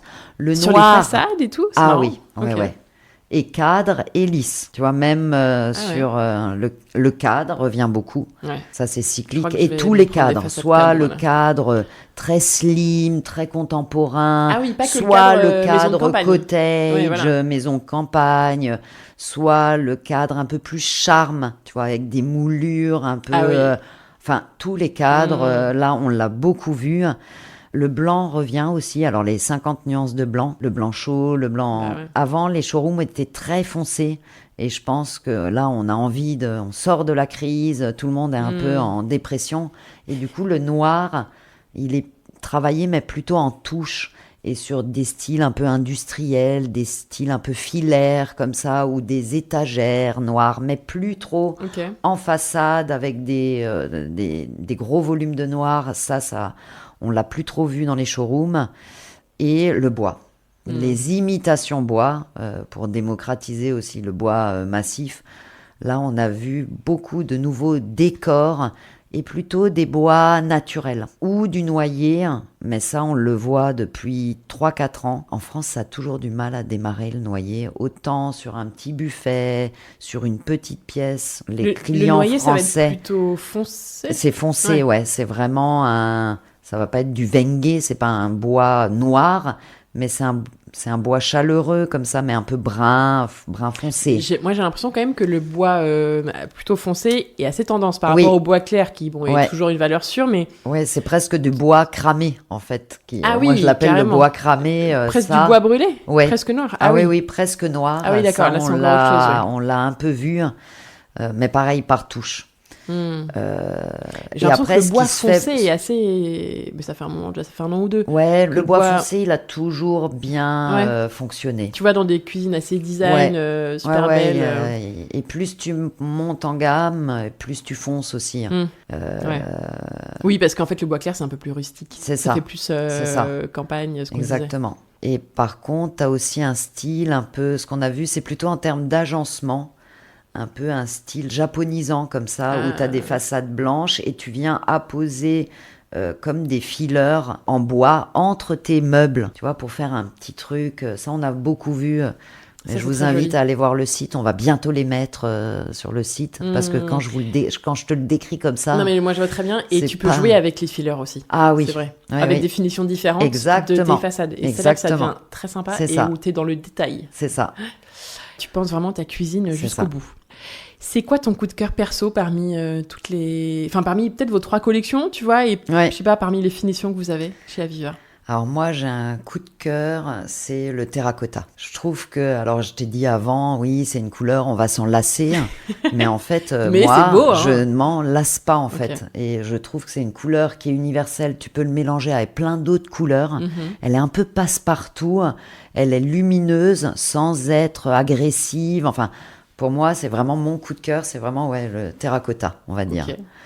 Et alors, pour finir, j'ai une dernière question. Quel conseil tu donnerais à quelqu'un qui se lance dans des travaux de façon générale, ou voilà, je sais pas ce qui te vient à l'esprit, ça peut être aussi un peu axé cuisine, mais tu as déjà partagé beaucoup de conseils sur le sujet? Je dirais de prendre du plaisir quand même, les travaux, renouveler sa maison, son intérieur. Ça peut paraître laborieux, mais en fait, non, il faut quand même prendre du plaisir et se faire plaisir et pas voir ça comme une contrainte, en fait. On est bien chez soi, c'est notre cocon. Prendre du temps, pas se stresser et pas trop écouter, se faire confiance aussi, ou écouter des spécialistes, des gens de confiance pour être rassuré, des experts. Donc voilà, prendre du plaisir, je dirais. Je suis tellement d'accord. J'ai 5 petites questions rapides pour toi pour terminer. Et l'idée, c'est de répondre un peu du tac au tac. D'accord. Cuisine ouverte ou fermée? Fermée. Façade lisse ou à cadre? Lisse. Meuble haut ou sans meuble haut? Là, je suis mitigée. Allez, sans meuble haut. Blanc ou couleur? Non, couleur. Mat ou satiné? Satiné. Tu peux dire velours aussi. Ouais. Bon, parfait, c'est de très bonnes réponses. Est-ce que tu as un petit mot de la fin à ajouter? Conclusion, tu vois, pour terminer cet épisode en beauté. C'était vraiment un vrai plaisir d'échanger avec toi. On pourrait parler encore des heures. Franchement, on va se faire jeter, mais je pense qu'il faut conclure. Mais vraiment, merci d'avoir pris le temps de m'accueillir. Et c'était vraiment un grand plaisir. Et oui, allez consulter, je dirais, notre site Cuisine Aviva pour découvrir, parce que là, on rentre en plus dans des périodes fortes de promotion, donc ça vaut le coup. Donc, il faut guetter les prochaines semaines, d'accord. Il faut guetter les prochaines semaines, on vous prépare, je ne peux pas en dire plus, mais allez sur le site et vous allez découvrir de belles offres. Et donc, au mois d'octobre, novembre? Ouais, novembre, ça c'est un bon mois pour refaire sa cuisine, avant Noël. Et puis prenez du plaisir et enlevez-vous les idées prémâchées qu'un spécialiste, c'est forcément cher. Tu vois, en tout cas, chez nous, vous pouvez forcément trouver la cuisine à votre budget, et tous les budgets sont bons pour faire de belles cuisines. Voilà un peu mon mot de la fin. C'est un très bon mot de la fin. Oui, t'as raison. Oui. Il ne faut pas forcément avoir 20 000 € pour faire une belle cuisine. Non, vraiment pas. Écoute, merci beaucoup d'avoir partagé tous tes conseils, parce que je pense que là, quelqu'un qui écoute cet épisode, qui est en pleine réflexion sur sa cuisine, il est OK, c'est bon, j'ai quasiment toutes les réponses à mes questions, je sais ce que je veux, je pense que vraiment ça va aider les gens à faire leur choix, à réussir leur cuisine et à pas se dire après j'ai raté ça, ou là j'ai pas laissé assez d'espace, Donc merci beaucoup, j'espère que ça leur donnera envie du coup de découvrir vos jolies cuisines sur cuisine-aviva.com. C'est ça. Et j'imagine qu'il y a toute une partie inspirationnelle sur le site. On vous retrouve aussi sur Instagram. Oui, et surtout, venez dans un des magasins. C'est encore le mieux. Il n'y a rien de mieux. Commencez sur le site, qui va vous séduire forcément. Faire du repérage. C'est ça. Et après, venez en magasin. Pour affiner. Et pour pour avoir des conseils vraiment d'experts et des experts sympas. C'est très important. C'est la base. C'est très important.